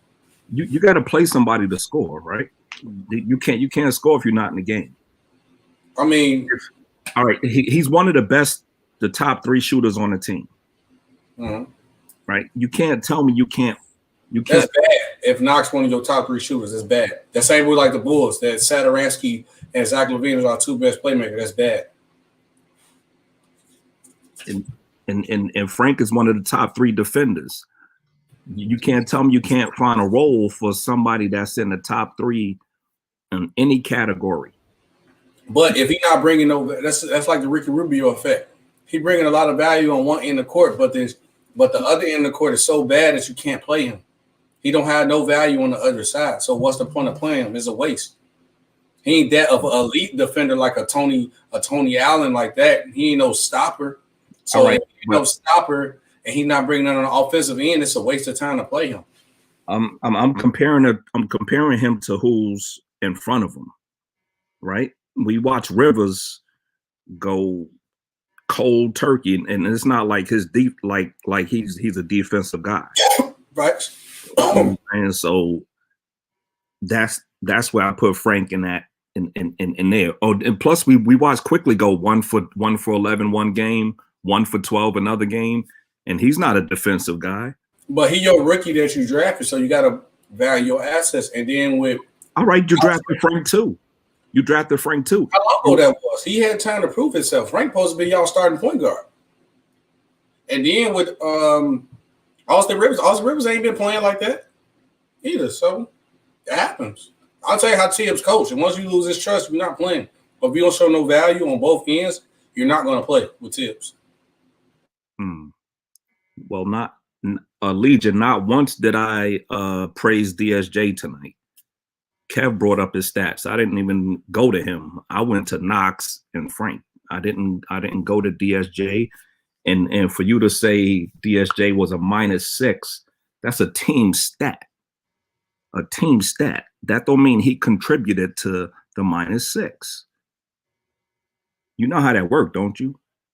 If I'm on the floor with you and your man give you 10 in a row and we don't score, I'm a -10 along with you. It's a team stat. I hate them plus minus. Please don't use that anymore. And Legion, you cap. Frank was supposed to be your starting point guard when y'all drafted him. He didn't live up to the hype. So don't cap and say he wasn't supposed to be. Exactly. He was drafted number 8 on a team that needed everything except for KP. So he was supposed to be the starting point guard. You don't pick a guy at number 8 to be on the bench when you're a rebuilding team that needs everything and you only have one legit starter. He was supposed to be the starting point guard. Knox was supposed to be the starting small forward. Yep, because we drafted. Okay, I got a question. I got a question, Chuck. Yep. Would you? Okay, the scenario is this here. In the Knicks' present situation, would you bring anybody in that you can get? Just say, for instance, you can get anybody out there except for the major ones out there, like Bradley Beal was on the table. You can get him. Zach LaVine was on the table. You can get him, but it will cost you. Mm-hmm. And along with everything else that's out there, all the little small pieces and all of them things like that, mm-hmm. What would you make a move for? If you don't have to do anything, but if you was to do something, what would you make a move for and why? It depends on which one it costs more. But okay, the cost is going to be, look, anything that's going to be cost. If you go with Bill or or anything, put RJ on the table because he's going to be gone. All right, say they cost the same, right? Yeah. I'm going for Levine. Okay, so you would go for Levine. Levine not going nowhere. He's a okay. No, this is just hypothetical. He said no. You said no high level players. Levine is up there with Bradley Beal.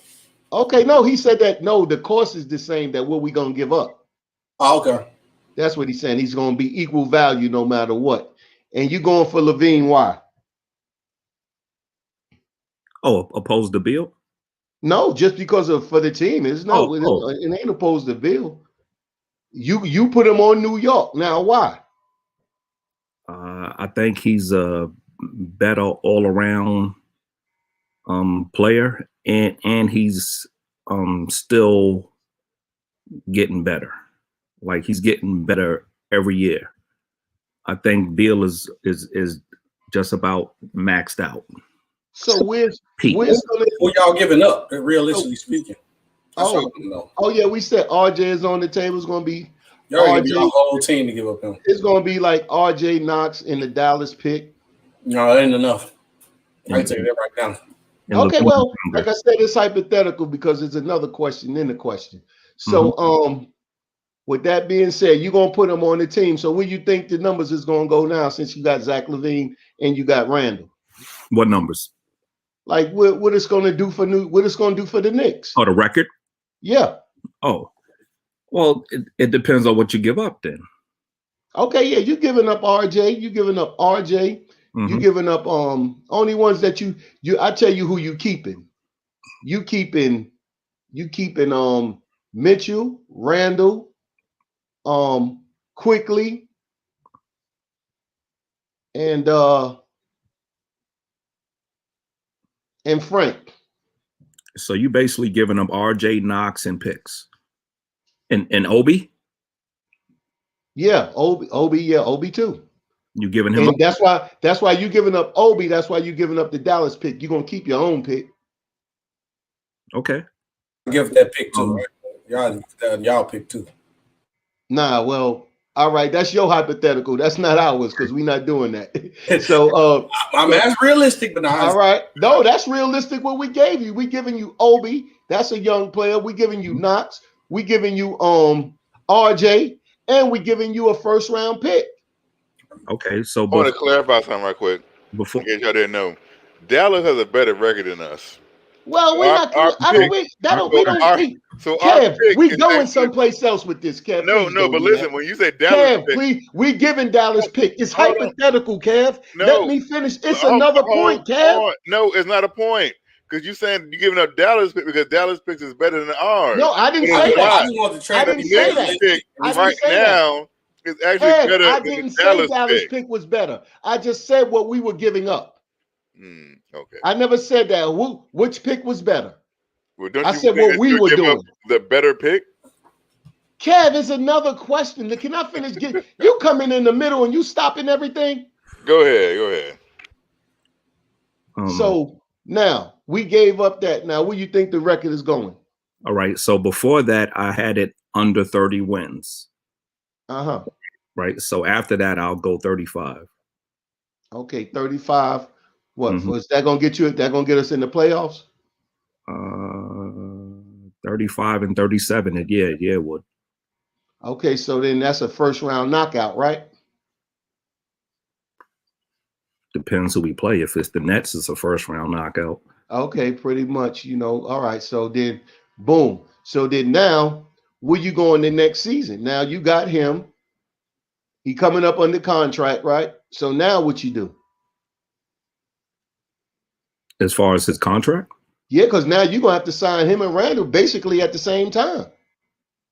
Oh, you paying him. Okay, so now what you doing? Okay, now you paid him. Now you got your salary cap involved in everything. So now you done paid him. Now you got limited money, but you got your first round pick. So now what are you doing?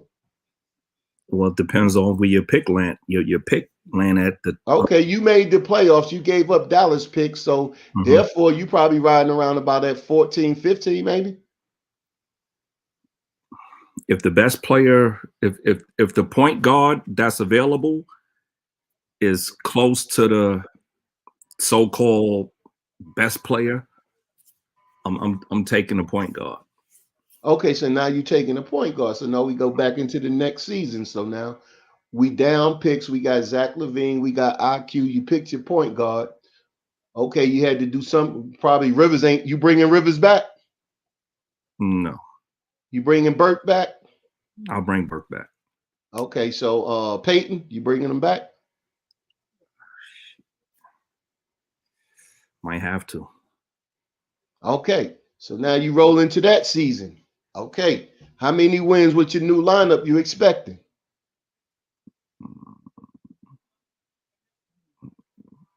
41. Okay, now you 41. You expect what round in the what round? Okay, so 41. That's gonna knock you now your next drive. So what at 41 with a new 82 game series season, 41 wins. You still in the same place you was last year, right? Basically. As far as record, yeah. Yeah, you basically in the first, you're in the same thing. Okay, you still that team that because we didn't add no free agents. Hey, yeah, because you had to give up the money, right? You had to pay these players. So yeah, you couldn't really you had to go light with the free agency because you had to play your own players. So now the money is kind of short. So now, but you still in the same place. So now you move forward, you get knocked out the same round, but this time you take them to 7. But now your pick falling deeper in the back, right? So just say, for instance, okay, your point guard developed. I'll give you that one, that your point guard developed. Now what you do? You got 2 damn near max players. You know, you got young players, and then you got mediocre because that's all you can pay for right now. So that's where we at. But we 41 and 41. So now where you go? Well, we got 2 all-stars. So you start putting pieces around them that they could play off of. So it don't always have to be expensive pieces. You know what I'm saying? You get some shooters. You add 2 shooters. You got your point guard. You try to upgrade the bench as far as Peyton. You try to upgrade over there. You need to replace Knox. So that's one of the shooters that you get. Probably get another big. Somebody that could score in the post. Yeah, you're good. It's going to take. Yeah, it's going to take. But look, like you said, see, now this is my point. My point is this here. With all of that, you done tied up the money. You gave up picks, but 2 years, you still not make it out the first round. So basically, with that being said, you don't make the trade for Bill. You don't make the trade for LaVine. You keep where you at because this is the only way you're gonna go forward because developing RJ is one of your essential needs. Because then if you have to trade him, then he has value, then you don't have to give up so much. That was the whole thing that messed up the whole trade right there where you at, where you was at. That's how come I asked you. I said, because I knew most people they gonna get rid of, it's gonna cost you your player, but your player is still in the stage of development, but he's getting better. So if you let him develop another year, he got value. So trading Zach LaVine now or for Bill then next year is not going to be that much more costly because your player developed a lot more. Now he got more value. So right now, basically, the Knicks shouldn't do jack shit. Just play out the season and let the players get better so they'll have that. Let RJ get better just in case he becomes a chip that you may trade. Right now, his value is going to still cost you Dallas's pick, maybe the New York pick, and 3 other people off your bench. So it's going to stagnate you anyway. So why be stagnated that way to have the same record for 2 years? Well, you can take the bubble season, do it anyway, go through the summer, see what you can scoundrel up then, bring back some more talent, and then see if you can go to the playoffs that year. And then your players got another year of experience, playing a little better, worth a little bit more. So you're not giving up as much. So Knicks fans have to be careful what they ask for, because you got to also look at who you really trying to beat. With this young team, you're not going to be up against LeBron and them. If you're building your team to beat LeBron and them, you crazy. You better look at the Denvers and the Utahs and those young teams out there, because LeBron and them only got a couple more years to go before it's all over. By the time we ready to win, LeBron going to be ready to retire. So don't invest all of that money now, because you're not beating them for the next 2-3 years. And then you still got Brooklyn right there. So you got to build your team accordingly. If you pick every free agent out there that's out there right now, and you can get them, and the commissioner say you could put them on the Knicks right now without no cap or whatever, we going to let you have it, you still going to have problems with Brooklyn. That's what's out there. So why are we looking for something to do real fast and we still can't win? You know, they getting age up there. Age is going to eventually catch Harden, Durant, and you want to be that team right there behind them to knock them off. Not to be right there that you got to go fist to fist, salary to salary cap with, because they're already at a skill level that your players are trying to get to. So you damn near just wasting your time and you wasting your money, because right now that's going to be fought out on a different level until the time that we get ready. But between the times that these players get ready, so snatching Beal, getting Levine and everything, you still not beating LeBron and them right now. You're not doing that. You're not going to be Kawhi and them. You're not going to get past. Yeah, you're going to give them a good run for their money. That's going to be it. But at the end of the day, you're going to be over the salary cap. You're going to be done fought this war. They're going to be out the door, and it's going to be a new team, younger, biting on the heels, and now we the old vets that didn't do nothing right back in the 90s. So we got to take that slow pace and build it right. They fighting that war right now. We fasting or what? We just want to get in there and just jump in that war and get killed off right quick, because that's what's going to happen. Well, we going to get knocked off. We're not getting Levine anyway, but if we were to get a Levine, I think it would attract other people. But we're gonna have to pay them. You know, but y'all want to get Levine unless y'all give up Randall. I'm telling y'all right now, the Bulls said they're not giving up Levine unless it's a Bradley Beal type trade. Hey, look, it makes sense, because if you look at the fan base of Washington, they said, damn, if we can sucker them out of Randall without giving up Levine, and all the fan base talking the same thing, trying to catch the next sucker out there. Yep. Still they play and keep theirs. Yep, but they're gonna end up like how Boston is. That's why Boston trash, because he trying to sucker everybody, and Danny Ainge trying to sucker everybody in the trade and trying to F everybody over instead of just making the right move for the team. That's why Boston trash right now. Well, they might give a Randall thinking that Obi could replace him. Yeah, but you gotta wait. That's a wait and see move. You don't just give him up now. Yep. You gotta wait and see what he turn into. And that's another playing chip. Yep. That's a playing chip. What you should do, would be smart, is to pay Randall his money, and if Randall work out, let Obi Toppin get chance to develop, and Obi Toppin becomes that player you want, then you trade Randall. It ain't like you trade him. Just trade him later. Well, yeah, you just can't rush to it. Everybody want to make trades right now. Like, you getting better. You getting better for what? To get knocked off quick? Mm-hmm. You gonna owe all this money.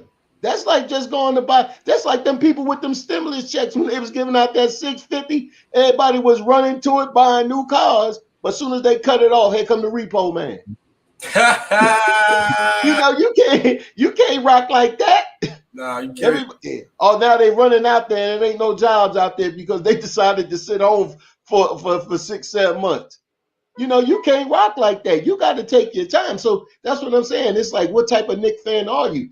Are you the one that's like, you pressing to do something? Or you the one that's willing to wait? Get this Bradley Beal. Bradley Beal ain't getting you to no championship. When you could get Bradley Beal 2 years down the line after RJ developed, and then you might be able to make a trade and get him for the low.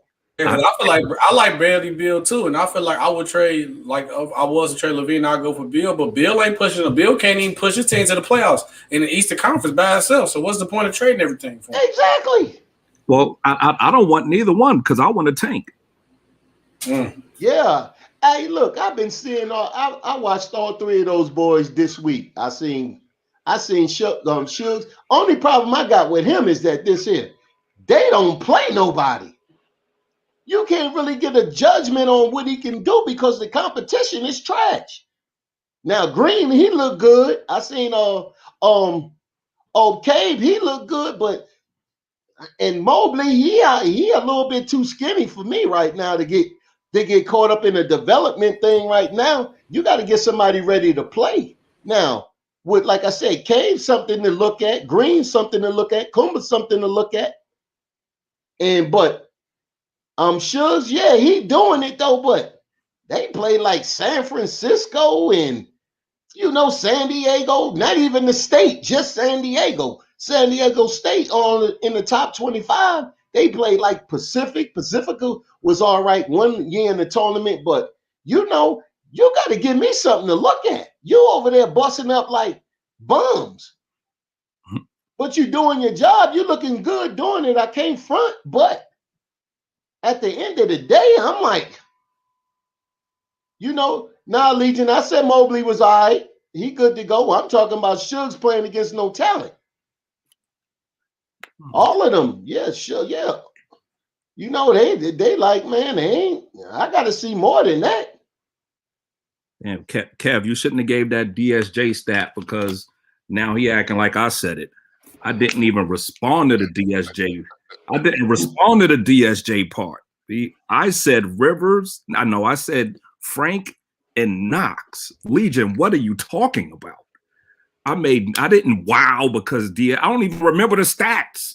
So how would I wow it? I didn't know. What are you talking about? What are you talking about? Dennis Smith Jr.? Yeah. G League. Get him out of here, man. Y'all better be happy y'all got rid of him and got something for him. Jesus Christ. You're looking all right in Detroit. I'm just saying. Is he really? Ain't no point guard there. Is he really looking all right in Detroit? I can say ain't no point guard here in New York. That's bad that he can't get no playing time then. No, that's not an indictment on DSJ. It's an indictment on Tom Thibodeau. Well, he came in New York shining in the first month too. I can say that. I mean, Jeremy Lin looked good for a month too. What that got you? You can look good for a month. It don't mean that you got to play good the whole year. Hold up. Legion, you said DSJ scored 11 in 26 minutes, and Chuck took it as a wow. Tibbs really effed up not keeping him. Detroit also has lost 4 out of 5. How did I read that wrong? You said that. I just read what you said.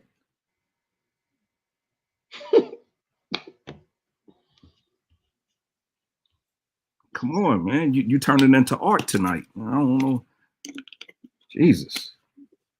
Man, I'm used to Sports Vibe misquoting me. Y'all was hanging out?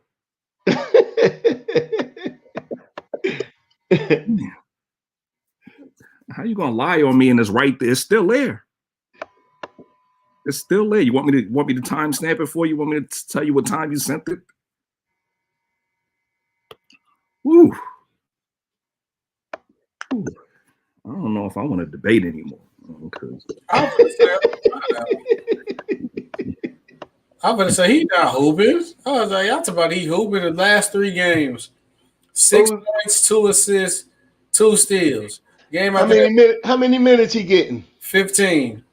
Then the game after he had, this game was all right against the Magic. He had 14.6 for 9, 2 from 3 from 3-point, 3 rebounds, 1 assist, 1 steal. The game after that, 26 minutes, 11 points, 5 for 12, 1 for 4 from 3, 3 rebounds, 7 assists, 3 steals. That man is not hooping. He had a nice couple games, but that's Dennis. Yeah, well, compared to what he was doing over here, he wasn't playing. He wasn't playing, so he's starting to hoop or poop. He's doing one. I don't get a comment because if I say anything, I done called him an all-star. This is lying on Chuck week. Hey, Kev, they getting you too? What? I said they ain't lying on you, are they? I don't know what they're saying. Nah, they leaving you out of it. They ain't saying nothing. Even though you the one who brought up DSJ. Chuck said they I blamed brought him. up a stat. Yeah, but DSJ Chuck had said 11 they and blamed 7 him. and 3 steals. If I said a player had 11, 7, and 3 steals, you think I'm talking about Alpha Payton? Oh no, but then you mentioned that you was going right at Tibbs. You know how you do. You was setting the groundwork to fire on Tibbs. You had the AK out. You was getting ready. You was getting ready to lay Tibbs down. You was getting ready to lay him down. That was the setup.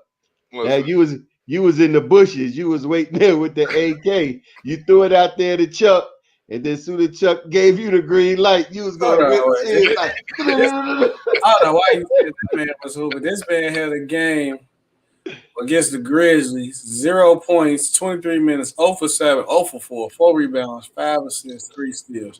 He could steal the ball, and he had 3 blocks that game. He played good defensively, but offensively. That's why. That's what kept him on the floor. Yeah, because he was trash. Yeah, no. I don't know, man. I feel like you got a guy who's supposed to be a talented that he's supposed to be, and say, I want to go to the G League, though. Nah, man. No comment. Yeah, nah. He underachieved, man.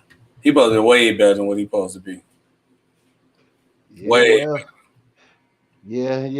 He's not what was advertised. I have to say that, but most of them are not. When you really look at it, most of them are not. Draft every time though.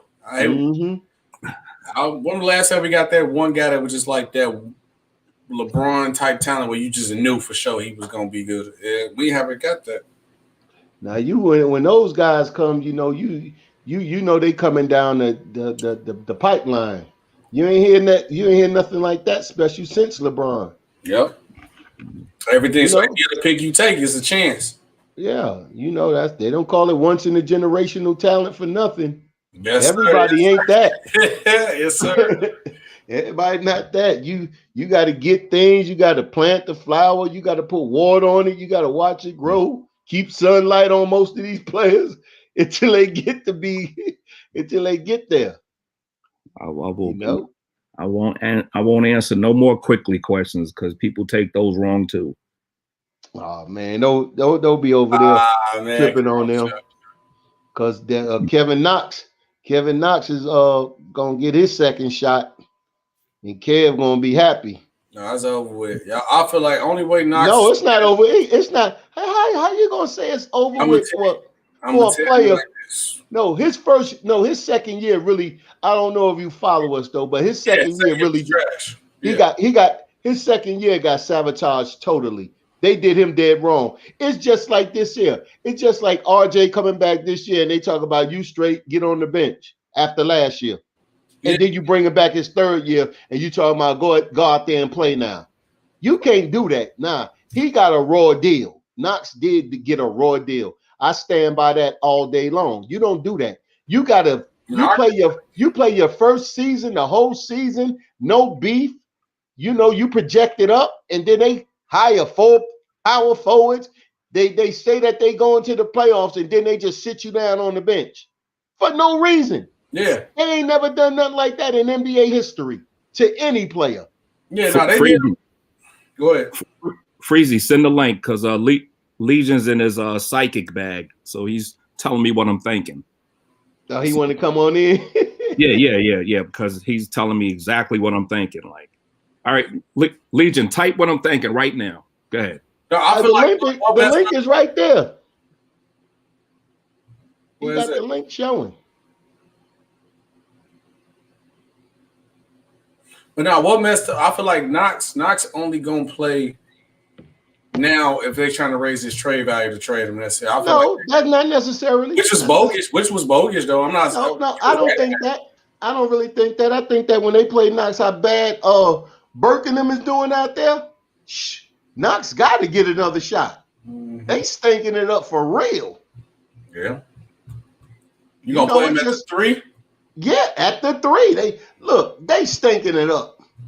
Yeah.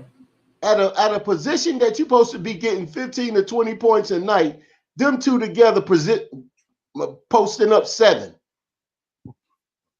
You're gonna have to do something about that. And it's not Knox's fault. Now you're gonna have to when you give Knox the keys, and that's what I think Tibbs is gonna do. When he say, okay, well, when I throw you back out there after 35, 40 games, you're gonna have the rest of the season. Because if not, we going straight to the draft.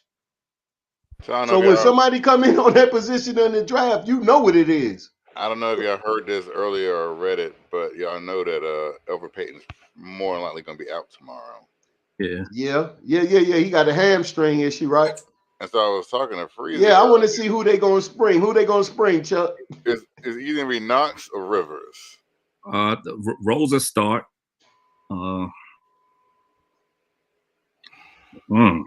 You said Knox. Yeah. Because Rivers was the last. Yeah. You think? I think, man. You think it gonna be? You think it gonna be Knox? Rivers. No, Rivers. Oh, Rivers. Yeah. Because he was the last one getting minutes. Like. Oh, there. I read a little article with your boy. His hands in the prayer. Looked like he on the. He said that it looked like Rivers is on the trade block. They had him like this. Yeah, they did have an article about him thinking that he's going to be traded soon. Yeah, that's what I'm saying. He was like this. They had his hands like this. Here, let me see if I can find it. I got a question for y'all to do. You think they got the Eastern All-Star team right? Basically, yeah. I would have to say so. I think so too. I forgot about Vucevic. I was saying Sabonis over Vucevic, but I had forgot about Vucevic. But I think everybody else is right on the list, though, to me. That is, I've said this a long time for a while now, that Knicks fans are happy with mediocrity, right? They want to be the Orlando Magic. They got their little player, and they just fine being the 7th, 8th seed every year. That's what Knicks fans want. No, I don't think so. I don't think that's true. They want to be the Orlando Magic. That's why they're trying to trade for Bradley. Knicks fans want a quick fix. They think they can buy up all the players and go to the championship. Here's the thing about Washington. From another article today, they put in an inquiry about Porzingis. And so my thinking is, you don't put in an inquiry about Porzingis if you're going to trade Bradley Beal. What Bradley Beal got to do with Porzingis? You don't bring in someone like Kristaps Porzingis if you're going to trade Bradley Beal. That's you bring in. Oh, you saying him going to Washington? Yes, Washington has sort of talked to Dallas about Kristaps Porzingis. And so if you're Washington, you don't trade for Kristaps Porzingis just to get rid of Bradley Beal. Well, but they said Dallas was calling people. Yeah, and they talked to, and Washington has talked to them. Well, you got to pick up the phone, Kev. What I'm saying is Washington has shown interest in it. Not just Dallas called them. Washington has shown interest. That mean they're going to trade Westbrook before they trade Bradley Beal. They trying to it might be Westbrook they might be trading for. Yeah, but all I'm saying is, well, I don't think Westbrook would not fit with Luka. It don't matter. You under contract. Mm-hmm. No, but I'm saying Dallas wouldn't do that. Dallas would not trade for Westbrook when they have Luka. They're not getting Bill. I can tell you that. Bill ain't going nowhere. You act like they got to trade. Listen, if Dallas wants to get rid of Porzingis, you act like they got to trade Bill though. They ain't got to trade him. He said he want to stay. No, what I'm saying is if Dallas wants to trade Porzingis, I'm pretty sure they'll take a package of anything. I'm saying I'm looking at it like this here. Nobody ain't giving up nobody else to stay with the same record. You might as well keep what you got. Yeah, because they wanted Bill. I mean, they wanted Porzingis. Porzingis ain't gonna make them no better. Yeah, they wanted Porzingis for Larry Market, and I said, "What's the point of trading for a problem that we already have? Our power forward stay injured. Why would I trade for another injury-prone power forward that do the same thing, shoot and dunk? Oh yeah, unicorn. No, I'm good. Dallas don't have no picks. They don't have nothing. Dallas just got Washington. They in a situation like this here. They need a point guard, but they don't know they need one.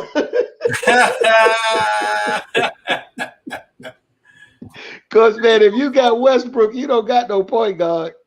Nah, he ain't. You got an attack ball. That's what you got. That's it. LaMelo Ball a better point guard than him. Yeah. Yeah, subtle moves like that to make your team better. Get up there to where you can win 40 games, 45 games with your team, with your team. And then you look about then you go for that all-star to take you over the top.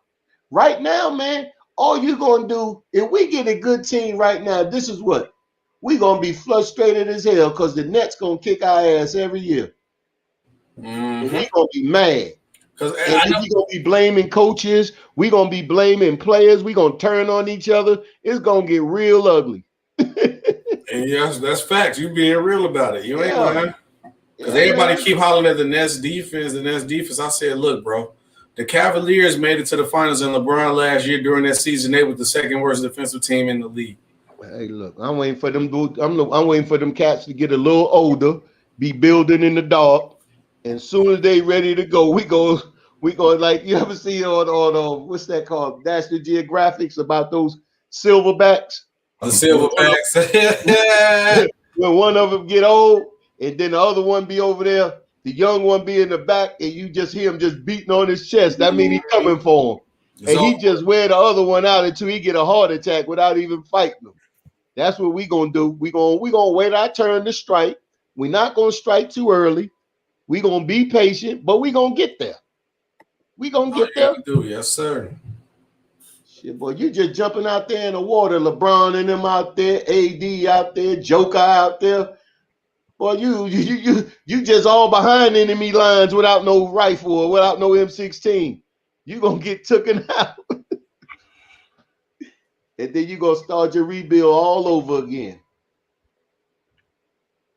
My mic was muted. And be mad than a motherfucker. Yeah, man. Every time.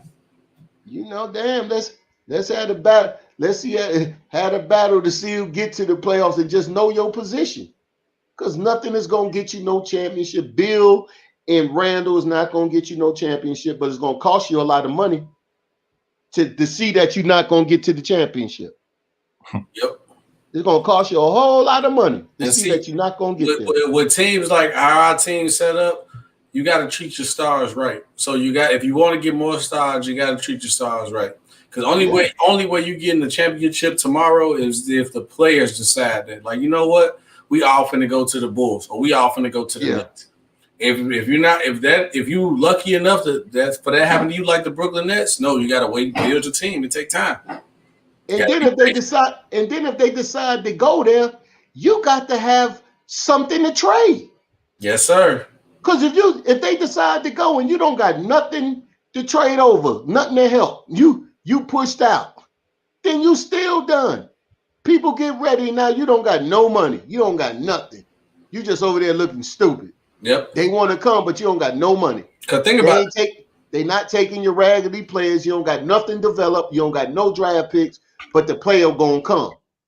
I was thinking about this though. The Brooklyn Nets had a lot. They had D'Lo, they had LeVert, they had Joe. Well, they still got Joe now. They had who else? They had a whip because they made the playoffs. Yeah, twice. That's what made it easier for somebody to go. You say, damn, they won 45 games without us. Let's go over there, Kyrie. We plus 20 with them. We could do something. We could knock LeBron in them off. And then we want to get another superstar, but we could just get rid of everybody and get another superstar while they value high. And then we gonna get them some of that same medicine y'all gave them in Golden State, the three-headed monster. And Jersey had everything that they needed. Yeah, they mortgaged their future for 4 years, but they gonna be in contention for at least 5. Hey, look, all you gotta say, if you win that ring, was it worth it? Yeah, and then once they win the ring, they're going to still be in contention for another 3 years. They got 4 years worth of picks. They're going to be in contention 5 years with that team. Even if they just get to the Eastern Conference game and didn't lose. Somebody surpassed them. Yep. You still got a good season. By the time you tear it on down, you got all your picks back. Yeah, because I don't care what nobody say. A championship worth the sacrifice. Oh, yeah, if you're going to be right there, man, yo. I ain't gonna lie though. How bad for y'all being Knicks fans? This is a serious question. I want to know how y'all feel about this. How bad for y'all being Knicks fans to see the Brooklyn Nets win a championship and then have a parade down there? Would it be bad or y'all just accept it? Nah, because they parade gonna be in Brooklyn by the Albee Square Mall. You ain't coming to Manhattan. Nah, we ain't. Look, I wouldn't be hating on them. It's not that I don't like Brooklyn. Brooklyn, all right. But I just don't deal with Brooklyn. I deal with the Knicks. But if they was to win it, they got some of the players I like. You know what I'm saying? But I'm not going to their parade and getting me no hat or nothing like that. All right. That's it. Still just ask, would you take Reggie Bullock and give it? Hell yeah. Y'all can have Denzel Valentine. Hell yeah.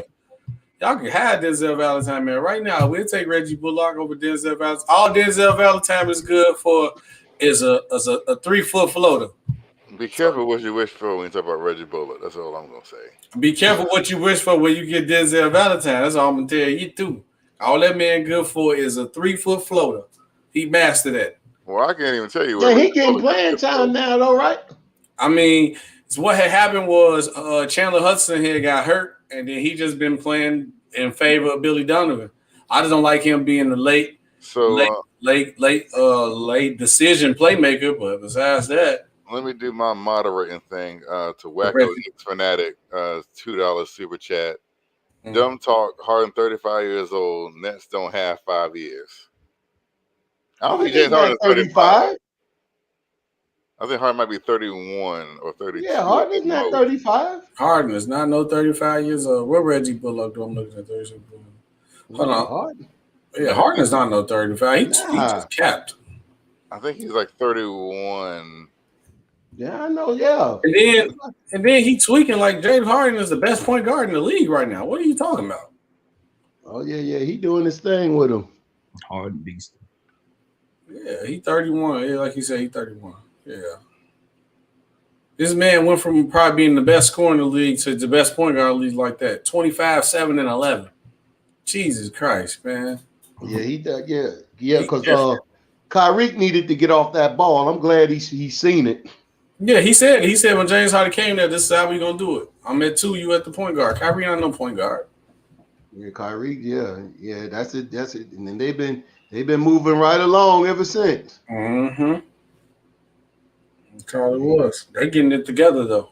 I ain't gonna lie. I just don't see no team in the East. What team in the East can you really see beating them in the playoffs? None. I think Philly will give them a run for their money. Philly ain't got no closing. Milwaukee can if Milwaukee gets an actual shooting guard. Like if they got Oladipo, Milwaukee could. But who you gonna give up though? You're going to give up Holiday or Middleton. It ain't worth the risk. You could give up other pieces. They got that DiVincenzo guy that everyone likes who's playing a shooting guard now, and some other pieces. But they need like a legit 2 guard, and I think that I think Atlanta gonna waive Rondo. Think they gonna waive him? They gonna waive Rondo. Yeah, they gonna waive him. They signed the contract. They got to buy him out. Yeah, no, they'll waive him and then see and buy him out whatever. They might just buy him out because damn, Rondo ain't played since what? He came hurt. Yeah, nah, he was good, but the whole point is this though: you don't sign Rondo for the regular season. The same thing I've been telling all the Lakers fans. But they ain't making the playoffs. That's the point. So it was no reason for the Hawks to try to give them that money. That was done on their part. See, but they thought that they was. They should be. That's why I said Trae Young, with everybody crying that Trae Young should be an all-star. I said, no, he should. All the moves they made this offseason, they should be in the playoffs. Pitch somewhere. They're not even close. They trash because Trae Young overrated. I told somebody yesterday, in my honest opinion, Trae Young is a souped-up DJ Augustine to me, if you really pay attention, because he ain't worth nothing. If he ain't, his best asset is shooting, and I believe, I looked up, it's a couple players that you wouldn't even think shoot better threes than him, got a higher three-point percentage than him. You say his passing, but John Collins already complained about his play calling. All he do is call plays for himself. Man, he a liability. Pull up at the logo, and he a liability on defense. He too small. He just a souped-up DJ Augustine. He'll be a 6-man in next couple of years. No hating on him. For real. Because they're going to realize you can't build around him. You cannot. You can't sit here and tell him you could build a championship team around Trae Young. You'll be lying. And his shot selection is terrible. Don't even get on that. Yeah, they gave him the green light. That green light, that's different. I think Unc here, too. I know Legion keep saying he in the backstage. I don't think Uncle Freezy here. Who in the back? Legion. Legion been in the backstage. Oh, okay. I'm gonna call this. Let me text him, see if I can get him to over there. He usually pop up around 2:00, Freezy. Or Freezy does. Hey, Kev, text him. And tell him Legion back there. Yeah, he said he wanted to read. Chuck said he was reading his mind, so. Yeah, say he wanted a piece of Chuck. He said he coming for his daily pound of flesh. He said you ain't stopping at his show, so he had to find you. He didn't have a show today. He was. Oh, he didn't? He was cooking up lives for tonight. But y'all play tonight? Who y'all got tonight? I just text him, so. No, we ain't playing tonight. I don't think who y'all got tonight. I mean today, like today a new day now. The Kings? The Kings y'all should win that game. Yeah, we got the Kings today. Steph was cooking. I don't know when he played y'all last time. Steph was different. That's Steph though. You can't complain. Steph was different. Steph Curry. The Kings beat us already. The Kings beat y'all. Yeah, the Kings nice. De'Aaron Fox be balling. Go out here. I ain't gonna cap on him. Yeah, De'Aaron Fox be balling.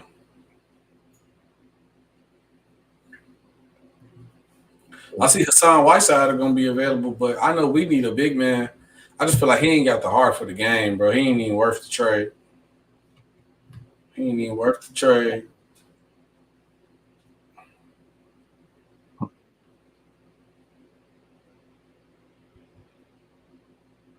Yes, I'm waiting for Freezy now. I don't know where.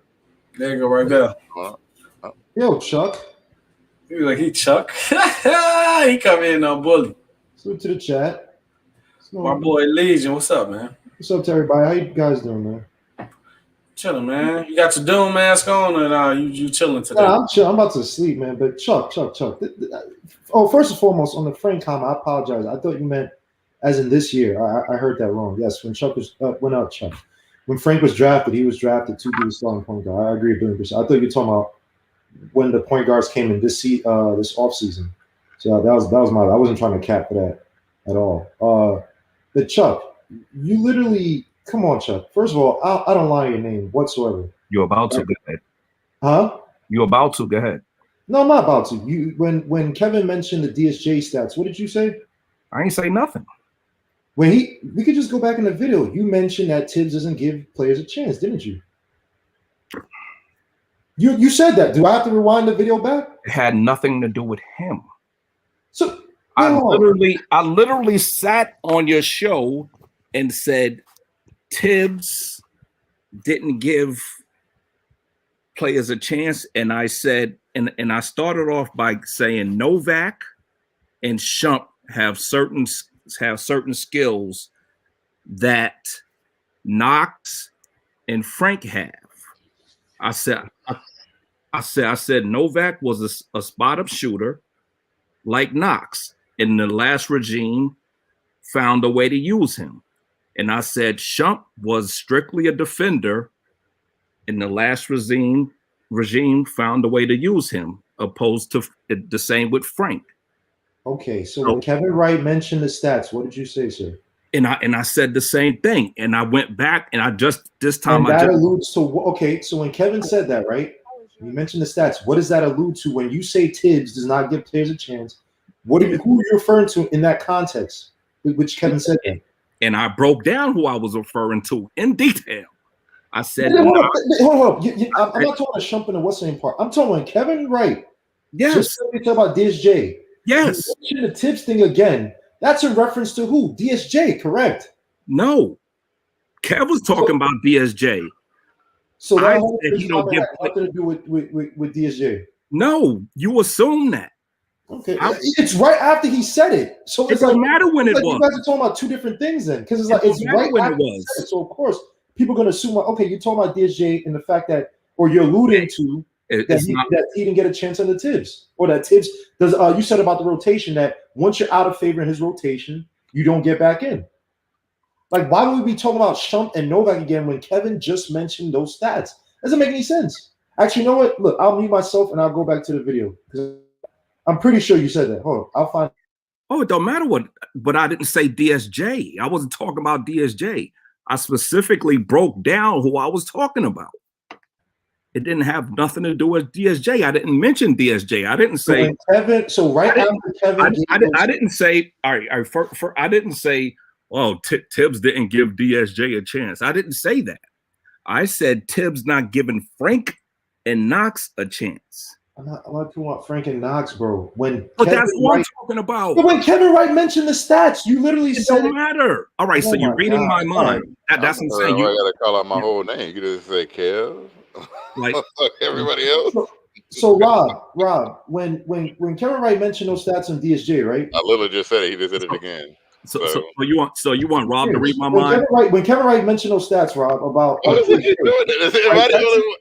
a reference. That was who do you think that was in reference to? When he mentioned DSJ stats, and then Chuck said that Tibbs doesn't give players a chance, whatever. When you're out of rotation or favor, excuse me, when you're out of his favor, you don't get back in. Do you think that was a comment on Frank and Knox, or was that a comment on DSJ after Kevin Wright just mentioned DSJ scoring 11 points? They talking behind the scenes or something? I just don't understand. If you listen to me, I always explain what I'm talking about. I literally I started off with that, and then I explained why I said it. I always do that every day. Okay, fair enough. I'm gonna go back to the what's saying just to find exactly because it don't matter what you find. I'm telling you. I know, but we're gonna find it because you said you don't have to find it. I'm right here. I said the video's right there. It don't matter where the video is at. I'm telling you what I was talking about. The video's not gonna go into my mind and say who I was talking about. I'm telling you who I was talking about. Okay. All right. I mean, you said it right after Kevin Wright said it. And it don't matter when I said it. I'm telling you who I was talking about. I broke down why I said it. How you not getting that? No, I get it. But down. First of all, no one's not dumb to get your points. What you do is sometimes you say things in a very convoluted way, like your 80% potential bust rate as you get killed for. You go back and now you try to make it seem like, oh, people don't understand it. People understand what you're saying. You literally said this shit right. Excuse my language. You said it right after Kevin Wright said it. So it seems as if you're talking about literally just the guys you like. Seems. Keyword seems. Right? Appears. But I'm telling you what it is. Okay, fair enough. All right. No one's trying to lie in your name, bro. Like that's what you said. No. But you telling me what I was thinking. You telling me what I meant. Because, bro, it's literally the video. I don't care about the video. Like, I know what I said. Okay, I'm not trying to speak for you or speak in your mind. I'm just saying how it sounded when you said it. Okay, that's how it sounds like, bro. All right, that's nice. That's nice. And I said that's not what it was.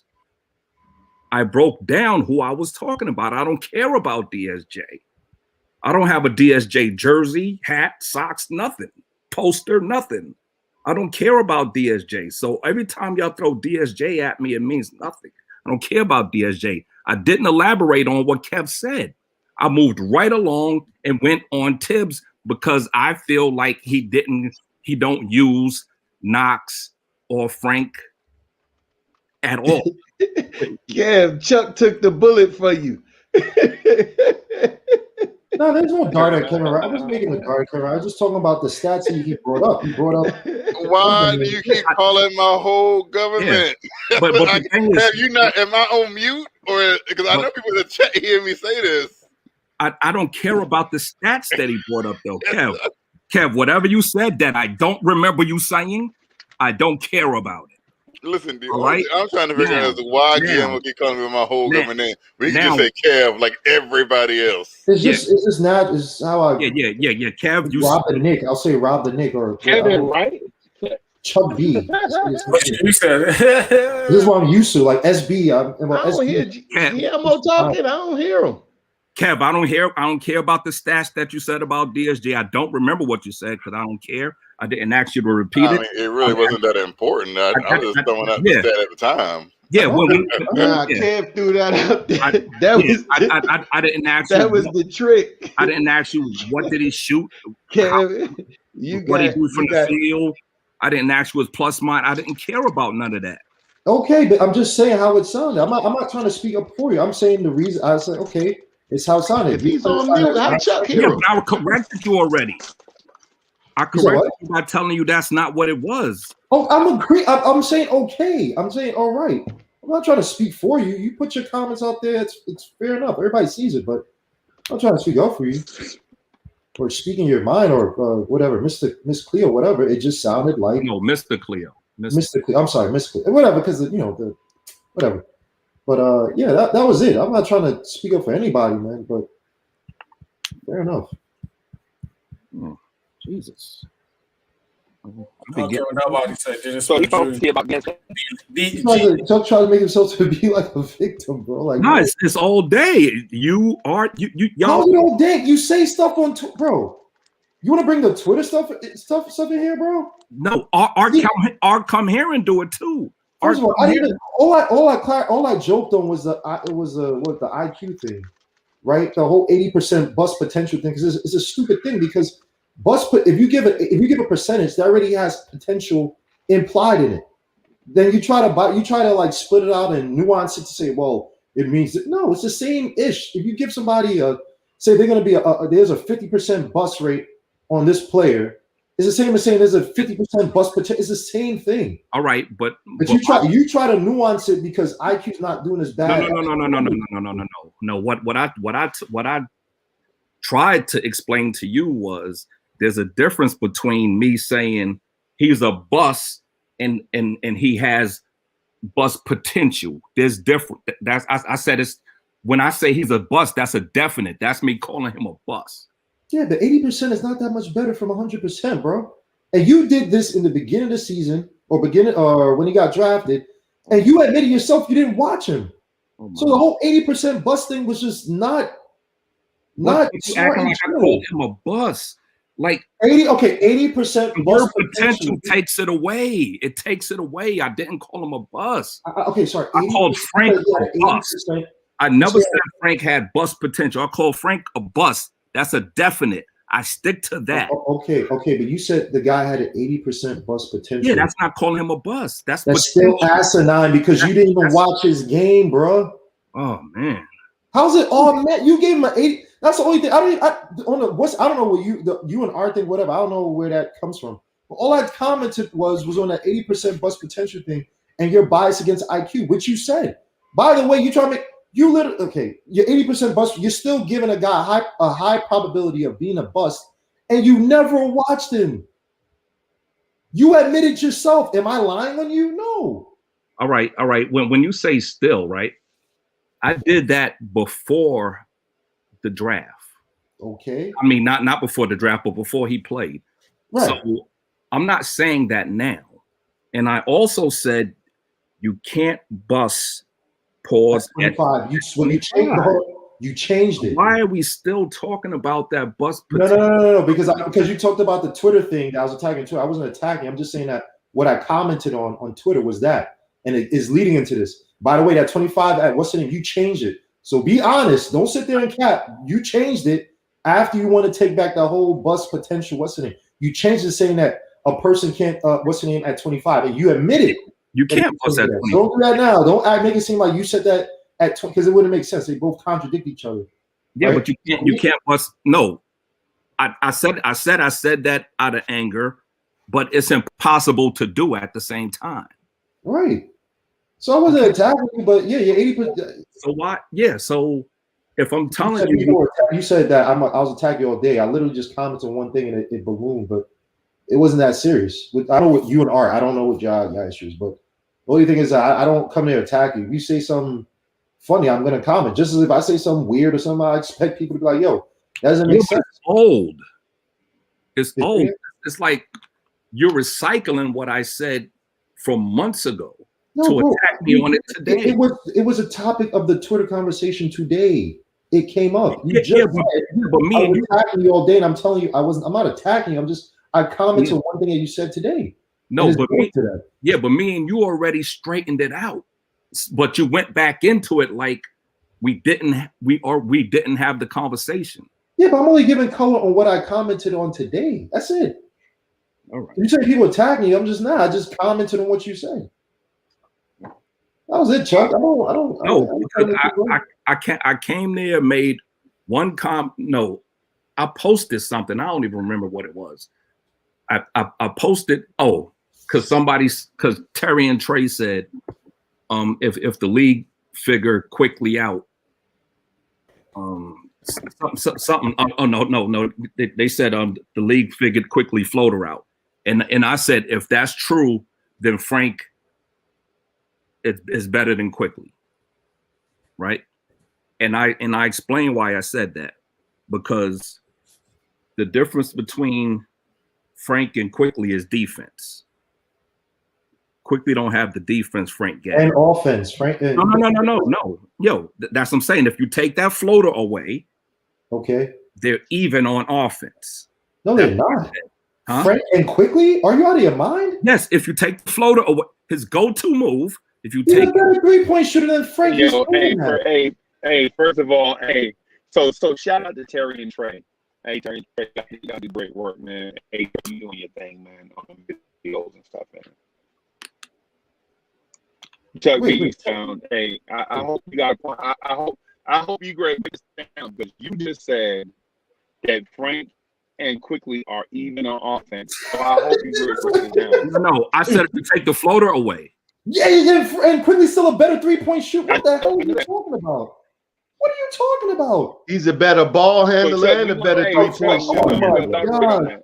Bro, ball handler. Quickly so much that you said ball handler. It took Frank 3 years to get a 20-point game, bro. What are you talking about?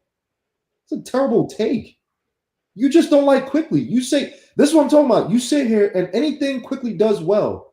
It's almost. I'm not going to mention quickly name ever again. It's the last time. Quickly. Wait, hold on. Why are you doing that? Now you're trying. Literally, even Freezy just came at your point because it's so asinine. You try to compare Frank and Quickly and say if you take Quickly's photo away, they're even on offense. Frank is not even nowhere near. Doesn't draw as many fouls as Quickly. Can't shoot a three as good as Quickly. Can't dribble the ball. Even when we talk about Quickly and the floaters, at least Quickly can get deeper into the paint on a consistent, a decent base when he's going to pick and roll. Frank can't even do that. Frank and Quickly are equal on offense when you take away the floater. Chuck, you want to take that comment back? What do Frank have on offense? A three-pointer, right? Does he? What is his stats for the last few seasons? Well, what? Why do y'all love Frank Ntilikina so much? Let him answer, because he's trying to make it seem like it's crazy. 50% from the corners. 50% from the corners. I'm not.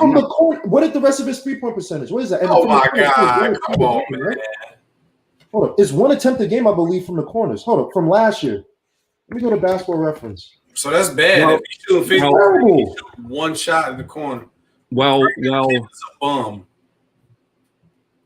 Well, we comparing 3 years to 30 games. I'm also looking at Quickly's college stats. A guy who came and be able to shoot the three. Frank was never able to shoot the three like that at Strasburg. He wasn't that type of player. I mean, he's more of he's supposed to be a shooting guard, but he was never adept at doing it. But you're sitting here saying that if you took it away, you're the one that's comparing them. When you didn't say, oh, that one is a rookie, one is a what's name, you compared them straight up. And that comparison is still asinine in itself. It's like Quickly has at least had because to me, than Frank has had. And by the way, the shooting from the corner, the threes. Let me see, from the corner threes. Frank last year shot 48% from corner threes, but he only attempted 18% of his shots. Of his total shots, that's nothing. That's nothing. Come on, dogs. Like, I know you don't like Quickly, but come on. Hey, he's great.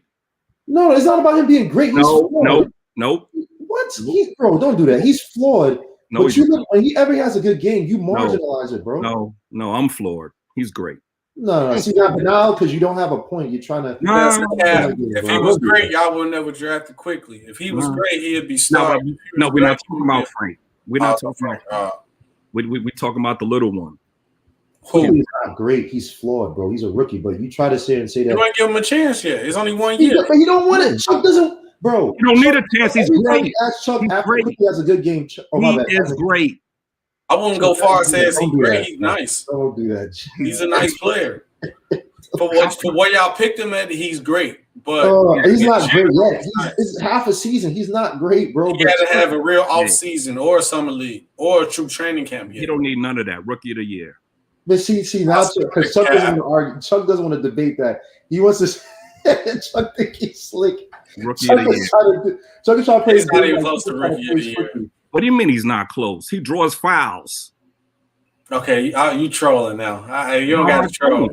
Hold on. He's not a better rookie than LaMelo Ball. He's not a better rookie than Halliburton. He draws fouls better than all of them. That don't mean you rookie of the year.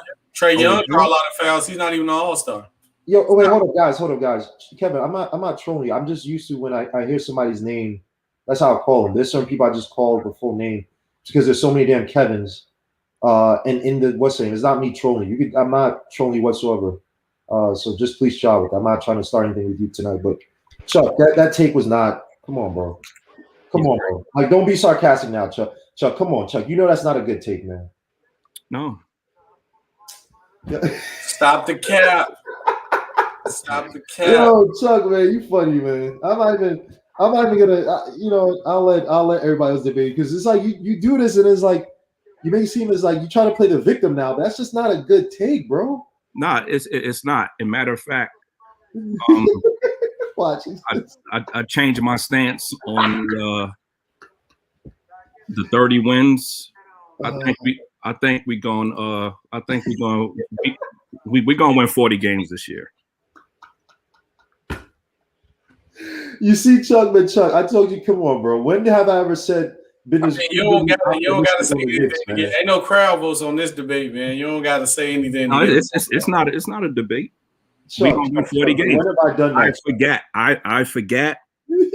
we got this great 3-point shooter, best floater in the league, draws fouls like Trae Young. Oh, Kevin, man. See, Kevin, excuse me, Chuck. Great. See what you're doing, Chuck? The only player. You know I have nuanced conversations with you, bro. No, the only player. Hey. I don't try to say things that you don't say. I don't do that, Chuck. I don't know why you put me in this box, man.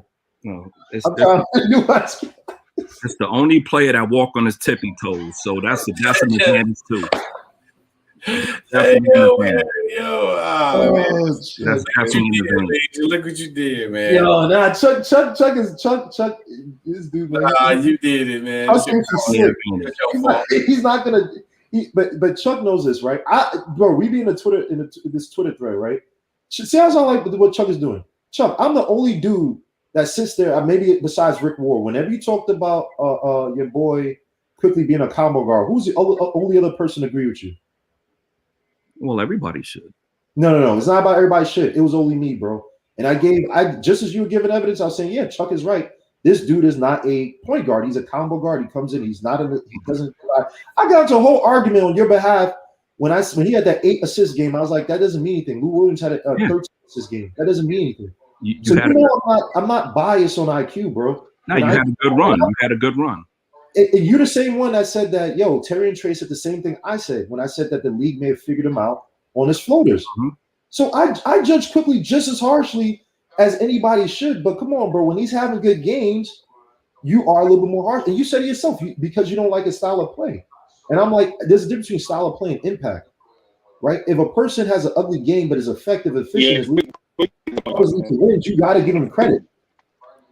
You know what I mean? But you don't want to because you don't like a style of play. So it's like, as a point guard. Come on, bro. Come on, Chuck. I'm not one of these quickly riders. Quickly as a point. No, it's all good. Salute to that guy. I don't saying his name no more. Salute to that guy. Oh, Chuck, man. Yo, y'all got Chuck mad because he's 40 and 32. No one got Chuck mad, man. 40 and 32. That's all I'm gonna say. Yeah. So quickly is the point guard, and regardless of what he's whatever he wants. Adrian Wojnarowski, Wojnarowski said on Twitter. There's a Twitter bio, and I can't find it, but I know it's out there. He said that the Knicks organization feel confident as quickly being part of the point guard puzzle going forward, point guard in the future. Like there's a tweet out there. I wish I could find it. I will find it so I can retweet it. Right Now, but we come on here and say Quickley is not point guard. Freezy, I'm glad you dropped that Woj bomb. Yes, I'm glad you dropped that Woj bomb because now we don't need Suggs, Cade. We're straight. So, Rob, what you was asking me earlier, if we get Levine, we good money. We got our big three. Who's the big three? Levine not coming here, man. What do you mean? Randall, Levine, and Tippy. What do we need Zach Levine for? Y'all don't have the assets to get Zach Levine. If not, you got to give up Randall, Quickly, RJ Barrett. You got to give your whole team. Knicks fans and they can give up Kevin Knox and a pick and get Zach Levine. They done. They drunk. Kev, He's straight. Knicks fans think they can give up Knox in the first for Zach Levine in the first. Yeah, that's what Knicks fans feel like. Knicks fans ain't know this is giving Knox. They might throw in Frank. They might throw in Frank. You know, Knox in the if we feel a little spicy, we might get y'all Frank. Man, Frank out of here, man. Y'all would give up Randall for. Okay, I ask this question: the way y'all saying that, would y'all give up Julius Randle for Satoransky in the first round pick? That's how y'all sound. That's how y'all when it comes to Julius Randle, they hate Julius Randle. They'll take Satoransky in the second round pick. Right. For Julius. They hate Julius Randle. They hate Randle and they hate Quickly. For some weird self-deprecating reason, they just hate guys that improve here. Like if you're a young guy and you look like you're certain Knicks fans are gonna hate you. I don't know. It's just in their nature. It's just in their DNA. You can't be a young guy and come here and show promise. They'll pick you apart for some real reason and call it being critical when it's not. It's ridiculous. And look, for instance, nobody is critical of Patrick Ewing, right? They're like, oh no, I mean Carmelo was our guy, But if you're a young guy, you're a young player, you come here and you improve and you show improvement, and that you might be a star. They're like, no, heck no, we gonna nitpick until the day you leave, till the day we force you to leave. That's what Knicks fans do. They're young. That's the first thing I said on our Knicks Twitter thread when dudes was nitpicking. I was like, yo, my very first tweet on that Knicks thread was like, y'all young. And that's what we do. No matter who we get can get Cade Cunningham. We could draft Cade Cunningham and Jalen Suggs, and the first thing that's gonna be on Twitter is pointing out their flaws. That's what we do as Knicks fans, right? We can get Michael Jordan. We can get Michael Jordan from day one, and we will talk about how he can't shoot the three. That's what Knicks fans do. Don't push nothing. All they do is saying I'm just pointing out his flaws. I'm just being critical. Nah, dog. That's very true. I can't even point out an argument. That's not true. We overrate every draft pick. Hell, when y'all boo for Porzingis and then praise the ones. No. So Knicks, hold on, Chuck. Knicks fans booed Patrick Ewing. They booed the greatest Knick to ever put on a uniform. They criticized him at every turn. The man who gave us everything he had for 15 years. He wasn't the greatest Knick, though. Statistically, the greatest Knick. Come on, Rob, don't do that. Not championship worthy. Not championship worthy. Clyde is the greatest Knick. Who said Patrick Ewing is the greatest Knick? Who said Patrick Ewing is the greatest Knick? I did. Who said Patrick Ewing is the greatest Knick? Hoodie kid. You are crazy. How am I crazy? You are bananas. I don't think that I am. Yes. Right now, when you say Patrick Ewing is the greatest Knick of all time, you have lost it. No, because a lot of people. So that means a lot of people are crazy. If you ask, win MVP league? No. Did Patrick Ewing win league MVP? I just said no. Did he win a championship? Nope. Right. Did Pat Ewing ever make first team All NBA? I don't know. No. right? Okay. But you're saying that dudes that did do those things in a Knicks uniform are second to Pat Ewing. So let me get this straight. So let me point out something. No, that's too broad. I'm not going to use that for anything. I'm gonna say, is Patrick Ewing a better Knick than Bernard King? What? Not to me. Yeah. Not to me. Yeah. Everyone's going to have their own opinions. But I'll say this. Let me be specific. Statistically speaking, Patrick Ewing is the greatest Knick ever. Statistically speaking, Patrick Ewing is the greatest Knick. That is a fact, and numbers support that. So being well, he played the longest there. Being a compiler makes you right. So it's not being a compiler. So you're trying to say Patrick Ewing compiled numbers? That's what you're saying. He padded stats or something? No, that's what you just said. I'm saying statistically, that's what you just who is the Knicks' all-time leading scorer? Statistically, who's the Knicks' all-time leading scorer? Patrick Ewing. Who's the Knicks' all-time leading rebounder? Who's the Knicks' all-time leader in shot blocks? Who's the Knicks' all-time leader in games played? If that's compiling stats, then I don't know. Okay, it's probably Ewing, yeah. So I mean, if he gets you just compiling stats by playing every game and scoring 20 games for 15 years, then I'm sorry that he piled stats on. Yeah, okay, I get that. Okay. Huh? Championships ain't everything. I give you that. Okay, I give you that. I'm not gonna argue. Patrick Ewing is the greatest Knick. So it's about championship. Championship is the only thing that matters, right? No, championship is not the only thing that matters. If that's the case, Bill Russell was the greatest player of all time, and that's not the case.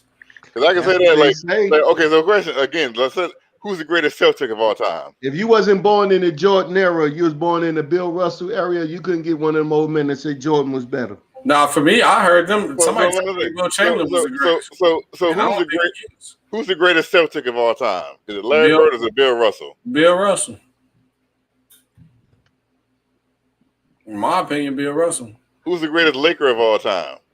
Is it Magic or Kobe? Kobe Bryant. Is it Kareem? Kobe Bryant. It's all subjective when one says someone is the greatest player in that franchise. I say it's my opinion. Y'all wait a minute. Y'all say Kobe Bryant is the greatest Laker of all time. No, I asked a question. In my opinion, he is because he put in the most work in the jersey most time. I didn't give an answer. Magic said he was great. Magic said he was. Don't even say Magic. Magic said he was the greatest Laker. But that doesn't just because Magic and Kobe won't say he was the greatest Laker. They always throw that off. No, it's Kobe. See, it's subjective. Yeah, but you can argue. That's all Kev is saying. Nobody can really argue the point because it's only an opinion. That's true. So Freezy called my opinion crazy. Because my opinion is Patrick Ewing is the greatest Knick of all time. So I'm crazy for that opinion because Patrick Ewing didn't win a championship. That is crazy. My opinion is crazy. Okay. Yes. Your opinion is crazy. Oh, how do you automatically you just assume that Pat Ewing is better than Walt Clyde Frazier? No, he got it. No, he got it. I think Patrick Ewing is. No, he's not. No, he's not. Patrick Ewing. He did the most work in the Knicks jersey than anybody else. But all he had to do was win. Clyde put up 2 chips, not 1, 2. Clyde had Willis Reed. And he defeated Donovan.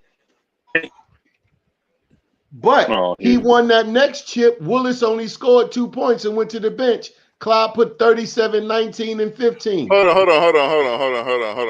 Don't do that, Rob. It's the truth. Don't do that, Rob.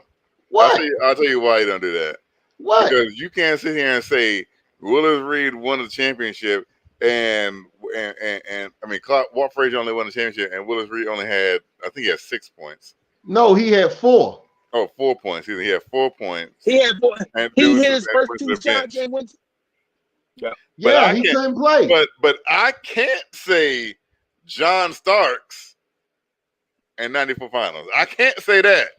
Because it's an afterthought. It's an afterthought because we won. Okay. It's an afterthought. That was a long time ago, though, man. Hey, look, that's why they put him in gold, because it never tarnishes. That was a good comeback. I give you that one. That was a good comeback. I don't know what's going on. Why every time Kev Stark disappear? I'm trying to figure that out. Because I do that really because you don't like my Starks take. Okay. You say every time he be happy, he just. I'm bringing up a point, a valid point. A very valid point. Oh God. A very valid point. And you all older people don't like that point. Hey, hold on, wait a minute, brother. I'm not old. I'm 20. I'm 27. No, I'm not talking about you. I'm talking about people like Rob, Nick, and Freezy. They know what I'm talking about. Because you can't sit here and use the argument that Walt Frazier won a championship because he had. I'm talking about the second one with Willard Reed only playing 4 points, but I can't bring up John Starks. That's all I'm saying. Nobody said you couldn't bring it up.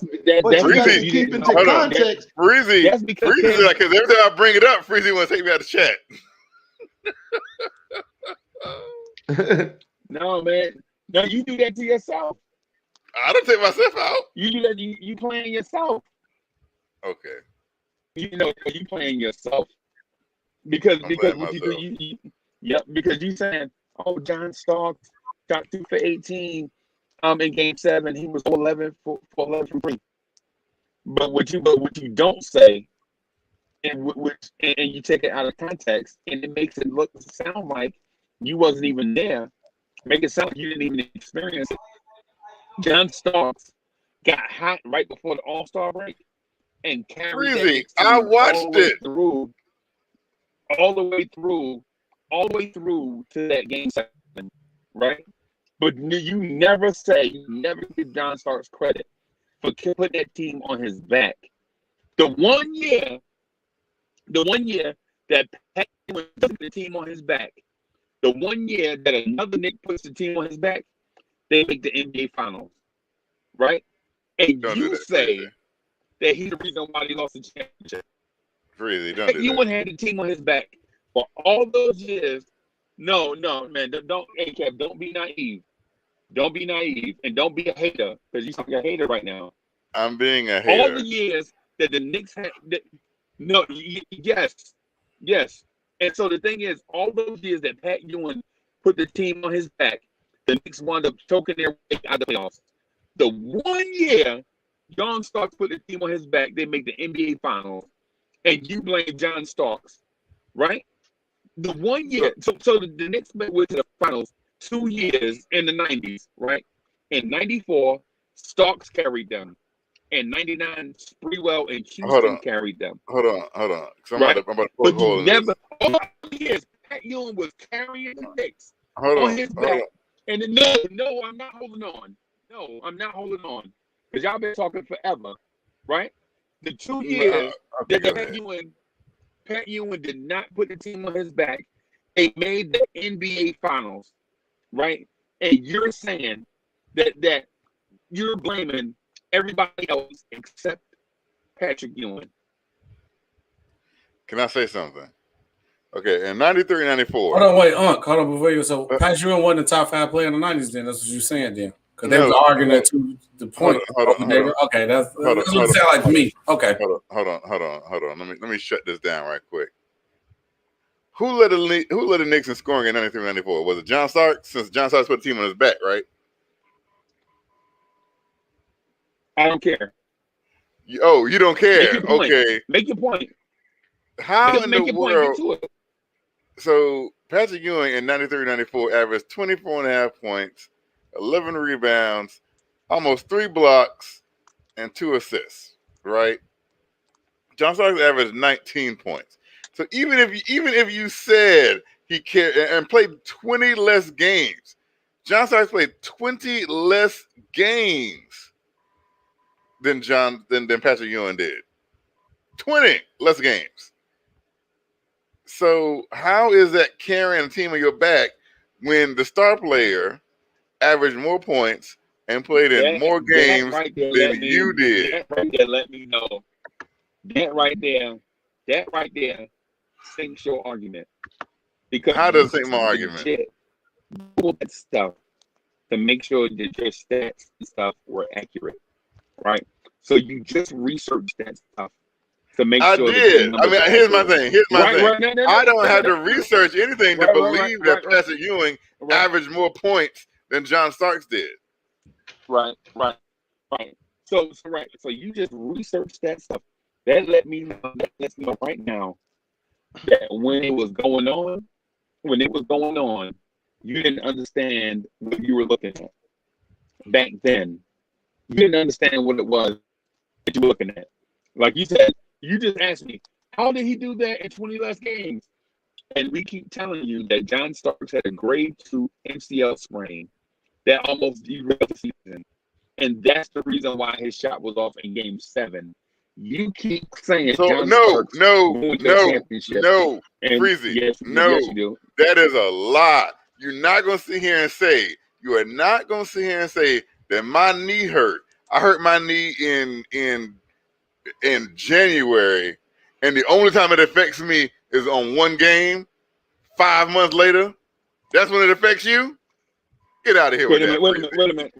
Get out of here with that. Freezy, don't do that. Wait a minute. That is weak. Wait a minute. So just no. What you're saying is weak, right? Freezy, hold on. I'm going to quote you. I'm going to quote you. I'm going to quote you, Freezy. So what we do on this show is we pass the mic. So what we do on the show is pass the mic.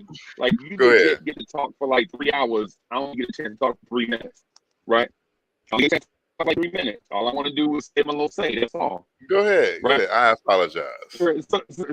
So the thing is, with your man is John Starks played with a grade 2 MCL sprain that required surgery, right? And instead of going out for the year, my man played through it all year long, even in the playoffs. When you look at John, you said that you compared their numbers, right? And the thing that you didn't mention is how in big games, Patrick Ewing's numbers always went down, and Stark's numbers always increased, right? You never do that. You never say, well, you know what? In the NBA Finals, Pat averaged 24 for the season, but in the finals, he averaged 18. Right? You never say that, right? You say John Starks robbed me of a championship, is what you say.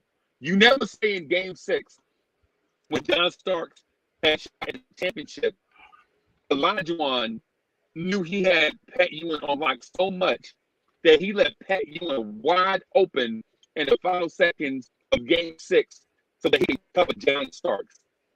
You never say that, right? All you say I can sit here and blame him. I can sit here and say, hey, you have a wide open Patrick Ewing. You might have should have passed it. And we would have won in Game 6. But instead of me saying that, instead of me saying that he was selfish in that play. You know what? You know what? You know what he did? The next year in 95, John Starks passed the ball to Pat Ewing, and guess what happened? Pat Ewing clanked a 1 foot off the back of the head and got the Knicks out of the playoffs, and they didn't make the NBA Finals. What's your point? The very next year, Starks referred to Ewing, and he missed a 1 foot layup because he turned the finger roll, and it went off the back iron, and the Knicks did not make the NBA Finals. Yeah, so you hate on Starks all the time. You hate on Starks all the time, right? Don't give a man credit for nothing. But he is the only New York Knicks that you know that had a shot in the air for a championship. He's the only Knick that you know that had a shot in the air that if it had gone in, the Knicks would have won a championship. Right? But you steadily bash Starks at every opportunity for no reason. I don't bash Starks. He cost you a championship because my man, instead of going out for the season, played hurt gave you everything he had, laid his life and career on the line to get you a championship. And instead of you saying, I appreciate he epitomized the Knicks in the 90s. They played with heart and determination. You say he cost you a championship. All I needed is cursed right now. I say all I needed from John Starks is for him to show up in the one game it mattered the most. I don't care what you do in game 62 of the season. I care what you do in game 7 to win a championship. If there's one game that matters the most for you to win, the one game, not the game before, not game 3, not game 4 of the Western Conference second round. No. What you do in game 7, the biggest game of your career, and we can all say that was the biggest game of John Stark's career, of any Knicks career on that team. It was game 7 of the 94 finals. Right. You didn't show up. And you can make all the excuses that you want to. All the excuses. But it doesn't change the fact that the most important game for you to play, you didn't show up. If I'm wrong about that one fact, right? If I'm wrong about saying he cost us the championship, that's different from saying that you didn't show up when it really mattered the most. All the years that Pat Ewing carried the team on the back on his back, when did they make the finals? Did we make the finals in 91? Did we make the finals in 92? What about 89? If I listen to you, I can blame John Starks for losing to the Bulls in 92. Or 93. 93? 93. Or 92. 93. As you say, I can blame it on John Starks too. For being overly aggressive and taking a swipe at the face of the NBA. Or we can say that John Starks got the most out of the least talent. Now we can get him most but you do not want to give John Starks, call him for any of his shortcomings. Any of his shortcomings, you don't want to say anything about that for John Starks. Not one thing. You haven't even said John Starks had a bad game that game. Can you say that? Can you at least say he had a bad game? Man, are you serious right now? What are we talking about? So he had a great game. Okay. You know what I'm talking about. You can't even admit that John Starks had a bad game in game 7. You can't even say that. No, I can't admit that. I can't admit that. I have yet to hear you say. I have yet to hear you say. And you just heard me say it. Dog, you bugging. I legit just said it 7 seconds ago. Right? The thing is y'all hate on certain dudes so much that it's ridiculous being a Knicks fan. It's ridiculous being a Knicks fan.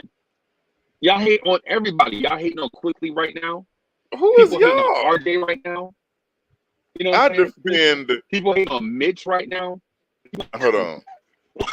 I defend all of the kids of the New York Knicks. I defend everyone drafted by the New York Knicks. You have yet to hear me say one bad thing about anyone drafted by the Knicks. If anything, I expect more from them. I don't bash them at all. My expectation is so high because I believe that they are the keys to the next Knicks championship. Not Reggie Bullock or Alec Burks or Austin Rivers or even Julius Randle for that matter. Yeah, I said it. The kids are the keys to the next Knicks championship. Saying somebody's not a point guard is not hating. That's all I'm saying. So don't come here and say that I am critical of the kids when I'm the one who is going to bat for them all the time. When I'm the one defending them.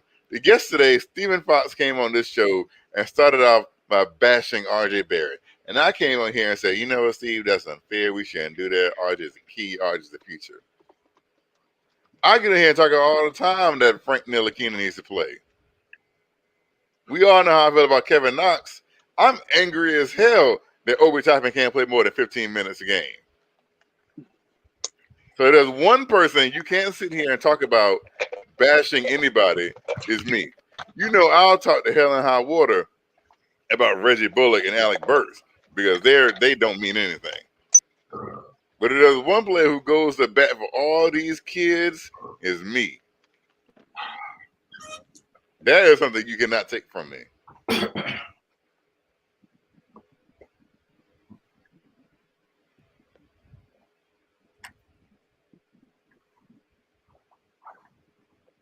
Okay. Yep. All right.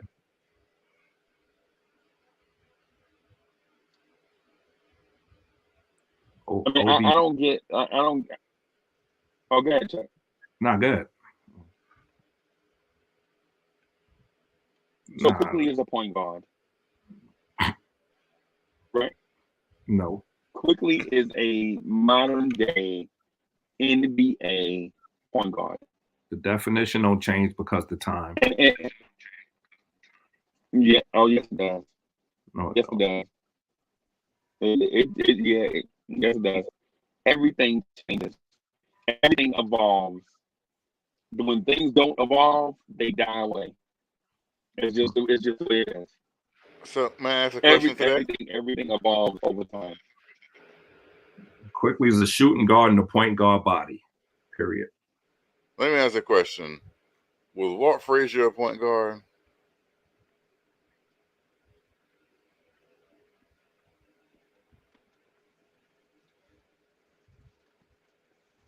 Is that a yes or no? Am I muted? Yeah. No, that's rhetorical. How is that a rhetorical question? Is it yes or no? Was Walt Frazier a point guard?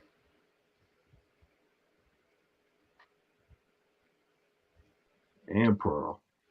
In the 60s and 70s, was Walt Frazier a point guard? It's rhetorical, right? You already know the answer, right? No, because you said everything evolves. So if Walt Frazier was a scoring point guard in the 60s and 70s, right? He was how about this? Walt Frazier in the 60s and 70s is like what Damian Lillard is now. No. No. Don't you never say that ever again. Don't you never, say some mess like that again. How is that mess? Don't you ever say no mess like that ever in your life again. I'm not saying question your credibility. No. So let me elaborate what I mean. Not how they scored, but the type of guard that they are. Right? Kev, they are. Don't go. Kev, don't go there because the argument is on the Brady already. Don't go there. Just change the subject. Don't compare Damian Lillard and Clyde Frazier. Compare Damian Lillard and Steph Curry or somebody. No, what I'm going at is you said it's an evolution, and what I mean evolution is you said that basically what I'm getting at is if Walt Frazier was a scoring point guard, then so is Damian Lillard. So where is the evolution when they're the same type of, not how they score, not anything else, but they're the same type of guard? I'm not saying that Damian Lillard is on the same level as Walt Frazier. I'm saying that you can sit here and say that they're both the same ilk. There's no evolution between the two. So okay. So I didn't want to lock my missiles in on this whack target, but I have to. Right. So first of all, I said Emmanuel Quickly, and today let me finish. So I said first of all, Emmanuel Quickly, and today's game is an NBA point guard. Right. That's what I said. In today's game, and I also said everything evolves. If you don't evolve, you die away. That's what I said. right? And then you said you compared Clyde Frazier, I'm who not was all comparing NBA Clyde defense. Frazier. No. Yes, you did. Yes, you did. Yes, you did. Don't walk back on it because you did, and I told you not to do it, but you did it anyway. So I you said made you it. compared Walt Clyde Frazier. No. You. I told you not to do it, and you did it anyway. No, because You all you compared hear Damian Lillard. was. All right. See, So okay. all you heard was Damian Lillard and Walt how it Frazier in the works is same sentence. one dude talks, and then another dude gets to talk. That's how this thing is supposed to work, right? Because you It's not better one take dude what I just talk said over out of everybody. context. You know what I'm saying? No, man. No, because I said don't do it, and I said I even told you to compare Dame Lillard to Steph Curry, and you insisted on comparing Dame Lillard to Clyde Frazier. Right? I'm not You insisted on doing comparing that. the players. Right. That's the thing about it. You think that I'm comparing the players. I'm not comparing the players themselves. I'm not comparing Walt Frazier to Damian Lillard, the players. I'm saying the scoring point guard. The point guard is going to get you 25 points and 8 assists. That's what I'm saying. And I'm saying you've seen that. You've seen that from Walt Frazier in the 70s to Isaiah Thomas in the 80s, to Kevin Johnson in the 90s, to Damian Lillard, to Stephon Marbury. You've seen the scoring point guard.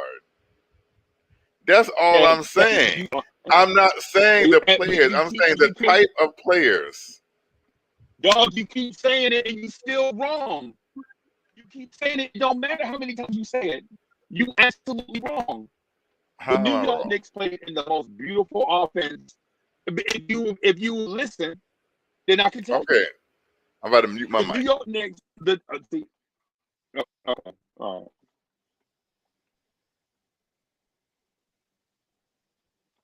So for those of us that actually saw Clyde Frazier, we know the Knicks played the most beautiful brand of offense ever. The team shared the basketball. Clyde Frazier did not go out there just to go get his own shots. Clyde Frazier shared the basketball with the team, and the team shared the basketball. They shared the basketball with each other. That's how people got points. That's how you see if the scoring, when you look at their stats, is even across the board. That's how come a team that didn't have a megastar could beat teams with Wilt Chamberlain and beat the Celtics.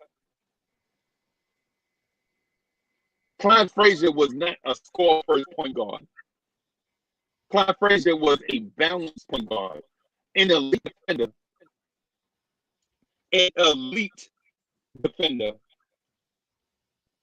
a basketball player that shared the backcourt with another elite point guard, Earl Monroe, who was a scoring machine, came to New York and played shooting guard for us.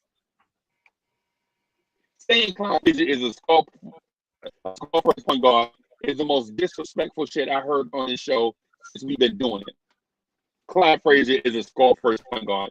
That's so disrespectful. That makes me think that we don't know what it is that we're talking about. It got me thinking like I feel offended by hearing Walt Clyde Frazier being compared to Kevin Johnson. Man, are we serious right now? Can we let the legends live? All we asking is to let the legends live. That's all I'm asking. That's why I'm saying this stuff about John Starks. We bash John Starks twice a week on the joint. For what? For playing his heart out, for giving what he had on the floor? For what? We crying, oh, John Starks robbed me of a championship. Man, that's ridiculous.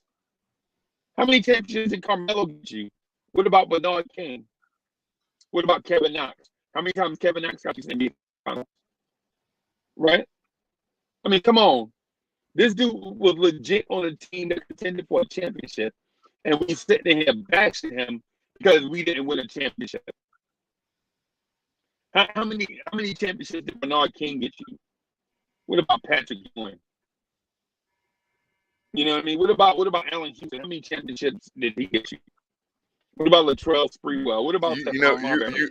You just messed up. You just messed up, Freezy, because you cannot sit here. You would have been fine had you said Sprewell, had you said Houston, and you said Bernard King, but you just lumped Patrick Ewing. You defended John Starks. You trying to defend John Starks, and you lumped Allen Houston and Latrell Sprewell with Patrick Ewing.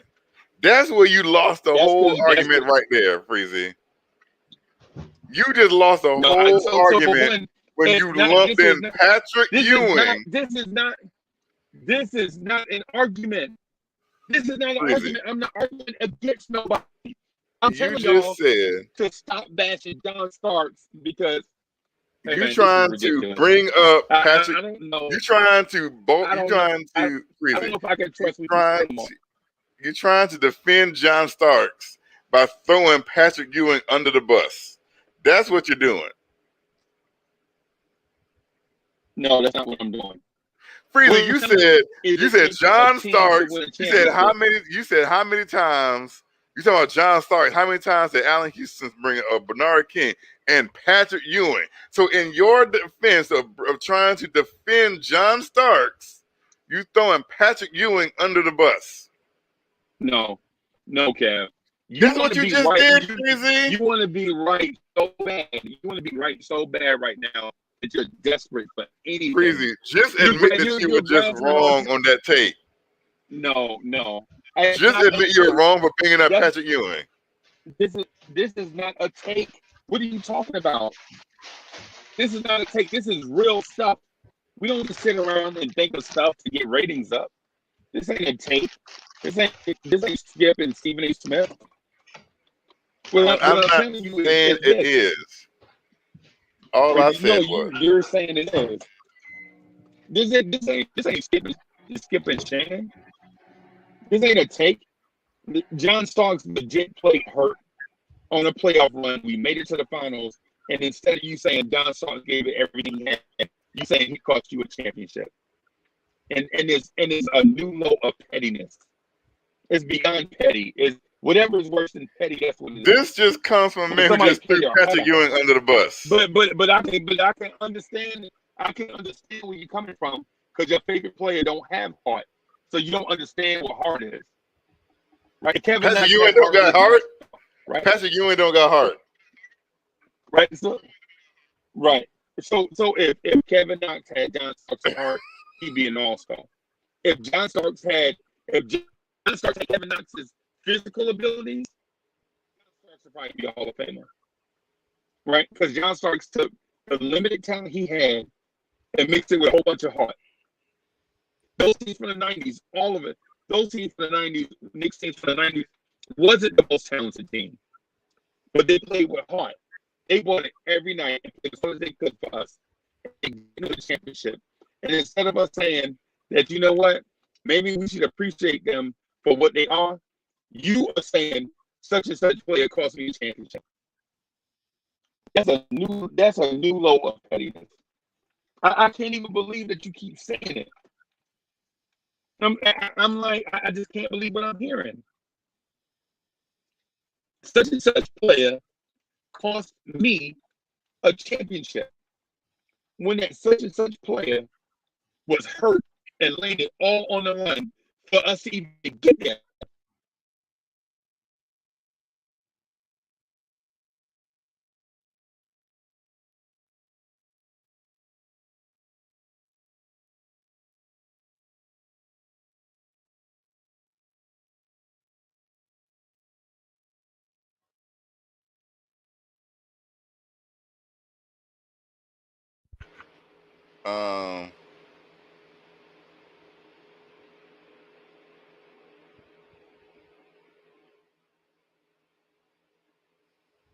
So is anyone else there to say whether or not I was right or wrong by anything I just said? Because I don't think that I was. All I feel like I said is because Freezy's favorite player is Patrick Ewing or John Starks. All I'm saying is he threw Patrick Ewing under the bus.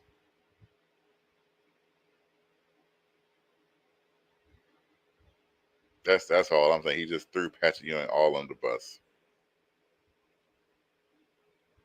Thank you, Brad Johnson. People trash Charles Smith all the time. I don't hear anybody going to rush to defend him.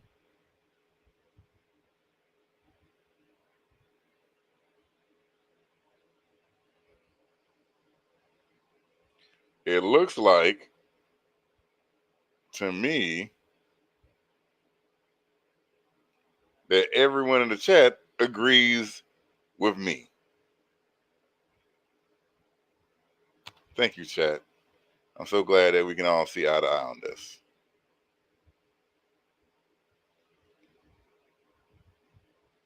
I'm not taking anything from what John Starks did. It just seems like excuses because you can't say you hurt yourself, played hurt, played fine, played absolutely fine until game 7. That's when you want to bring up injuries. Okay. You sit here and say John Starks played hurt and it hurt a shot all the way up until game 7. That's when it really affected him. It was game 7. That's when his injury affected him. Okay. You sit here and say, oh, John Starks laid it out on the line. What did Allen Houston do? What did Latrell Sprewell do? What did Patrick Ewing do? And I was fine up into the argument. I was fine with him saying, what did Allen Houston do? Even though technically, Allen Houston did the same thing that John Starks did, led the team to the finals. It's fine. Because technically they did the same thing. Same exact thing.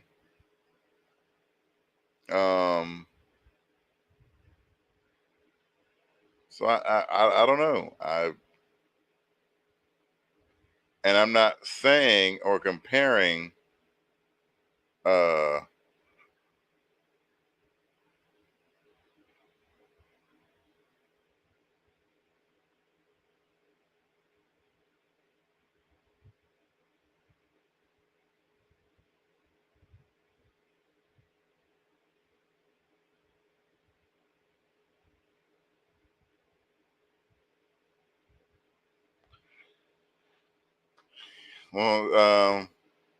that's what I'm saying, Brad Johnson.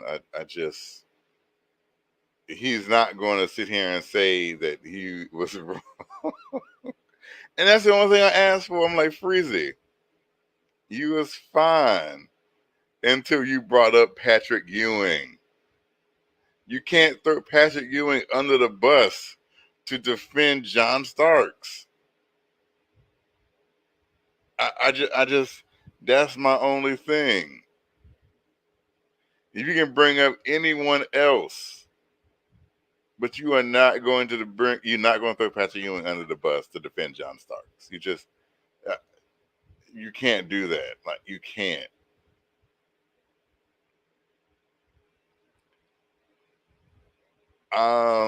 Prince, I guess I don't know. Brad Johnson said Ewing is the bus. Yeah, he is. So I don't know.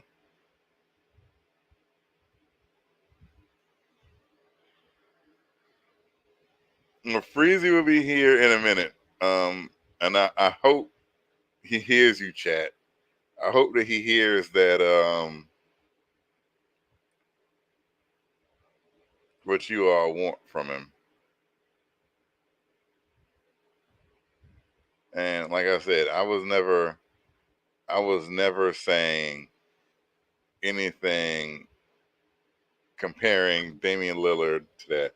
Then he just said Walt Frazier played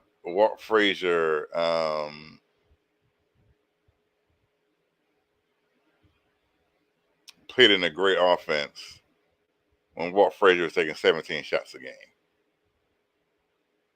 right? 17 shots a game.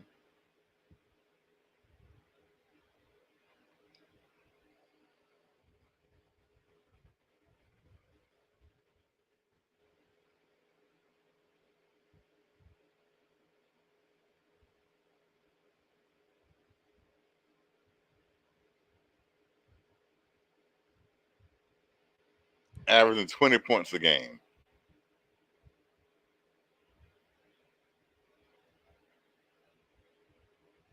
Just saying.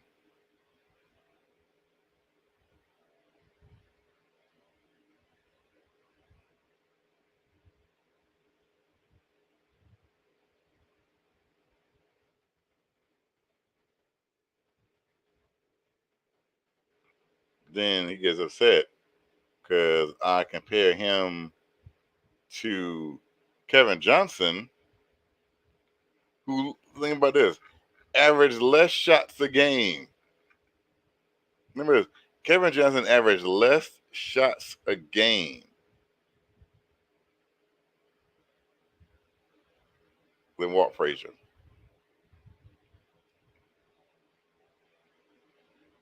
Same amount of points throughout their career. And if I'm not mistaken, Kevin Johnson, hold on. Yes, Kevin Johnson averaged more assists.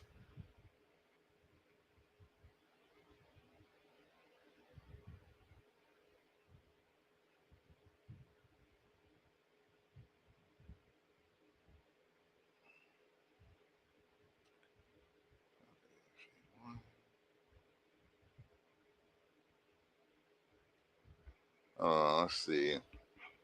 So in 15 years, I'd like to look up numbers since that's a big thing that everyone wants to look up numbers. So in 13 seasons, you get you 15,581 points, 5,000 assists.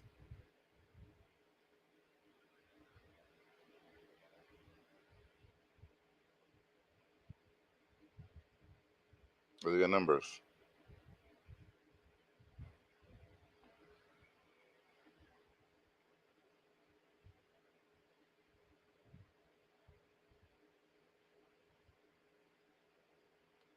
And in 13 seasons, Kevin Johnson got you 13,000 points and 6,000 assists.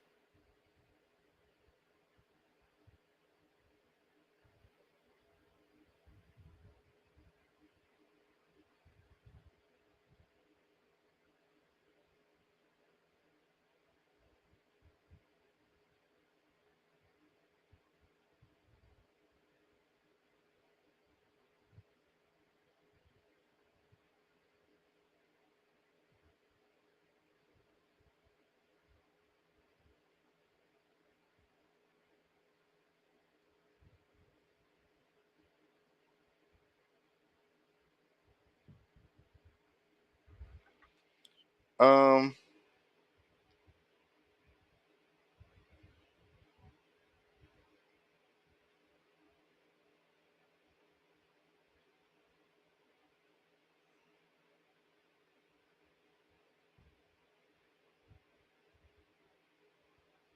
I don't know where. I mean, hey, get the intellect.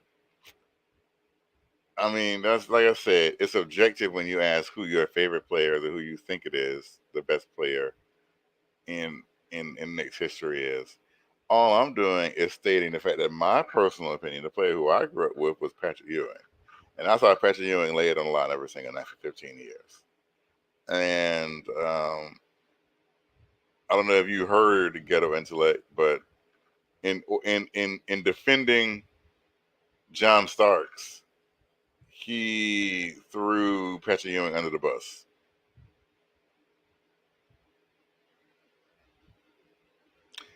Mike, and what do you mean? How you think we should be the team?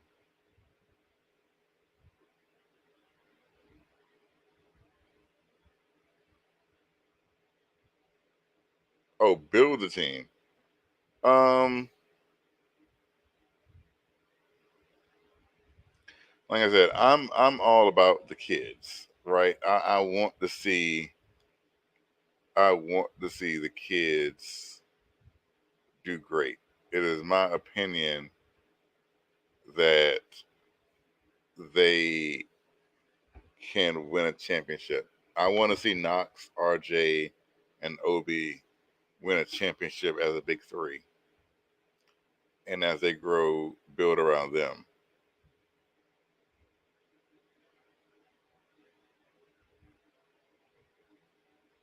Thank you, Brad Johnson.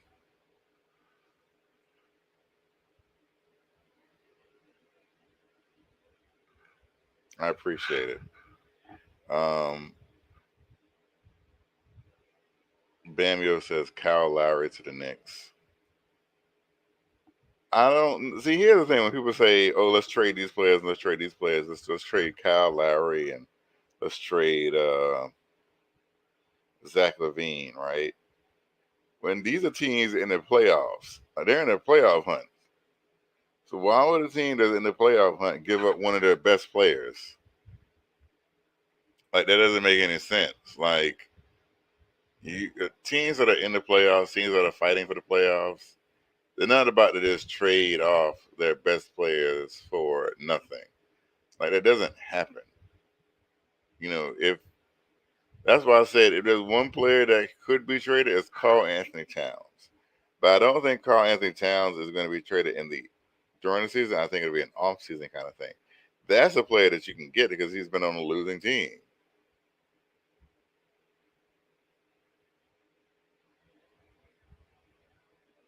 Jermaine Royce. Well, obviously Freezy did. That's the answer to your question. Jermaine Royce said Freezy.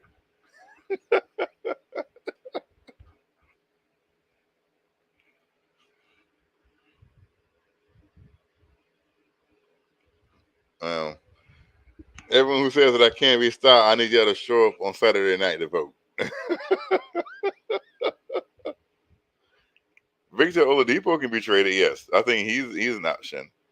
To me, I think Milwaukee needs to make a Victor Oladipo move, but I don't think that's a move that a team like Milwaukee should make. That's closer to a championship than we are. But I can be wrong. I have seen the schedule of Brad Johnson, and although it's a daunting task, because the teams aren't spread out, then it might be hard. But I don't think that the team is just going to fall apart. The good thing about it is a lot of these are at home. We do have an end of the season West Coast trip that doesn't look too promising, but other than that, I mean, it's just you're taking one game at a time.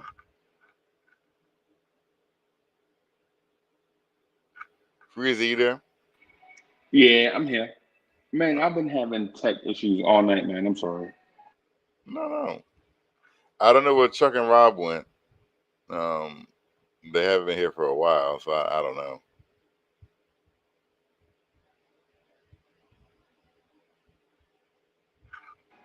Okay, so that's better. That's better right there, man. So I need to talk about the schedule. Huh? I hear you talking about the schedule. Yeah, no, somebody brought it up in the chat. I was reading some things that they were going in the chat, and they were bringing the schedule, and they said that the second half is brutal, and we're going to start to fall apart. And I don't see it. What the thing about the schedule is, like I said, most of our games are going to be home games.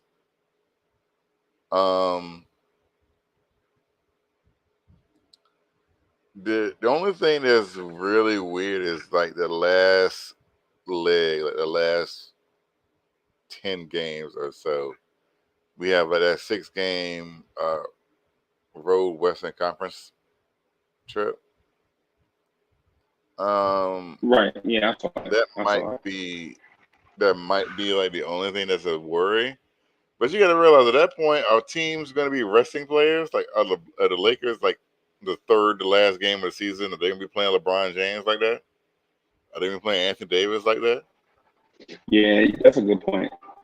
And so there's things you got to take into consideration when you look at it like that. Like, okay, these are like kind of the games where teams like the Lakers already have like their playoff positioning kind of wrapped up, and so they're not going to be playing to full strength. You can say the same thing like maybe for the Clippers.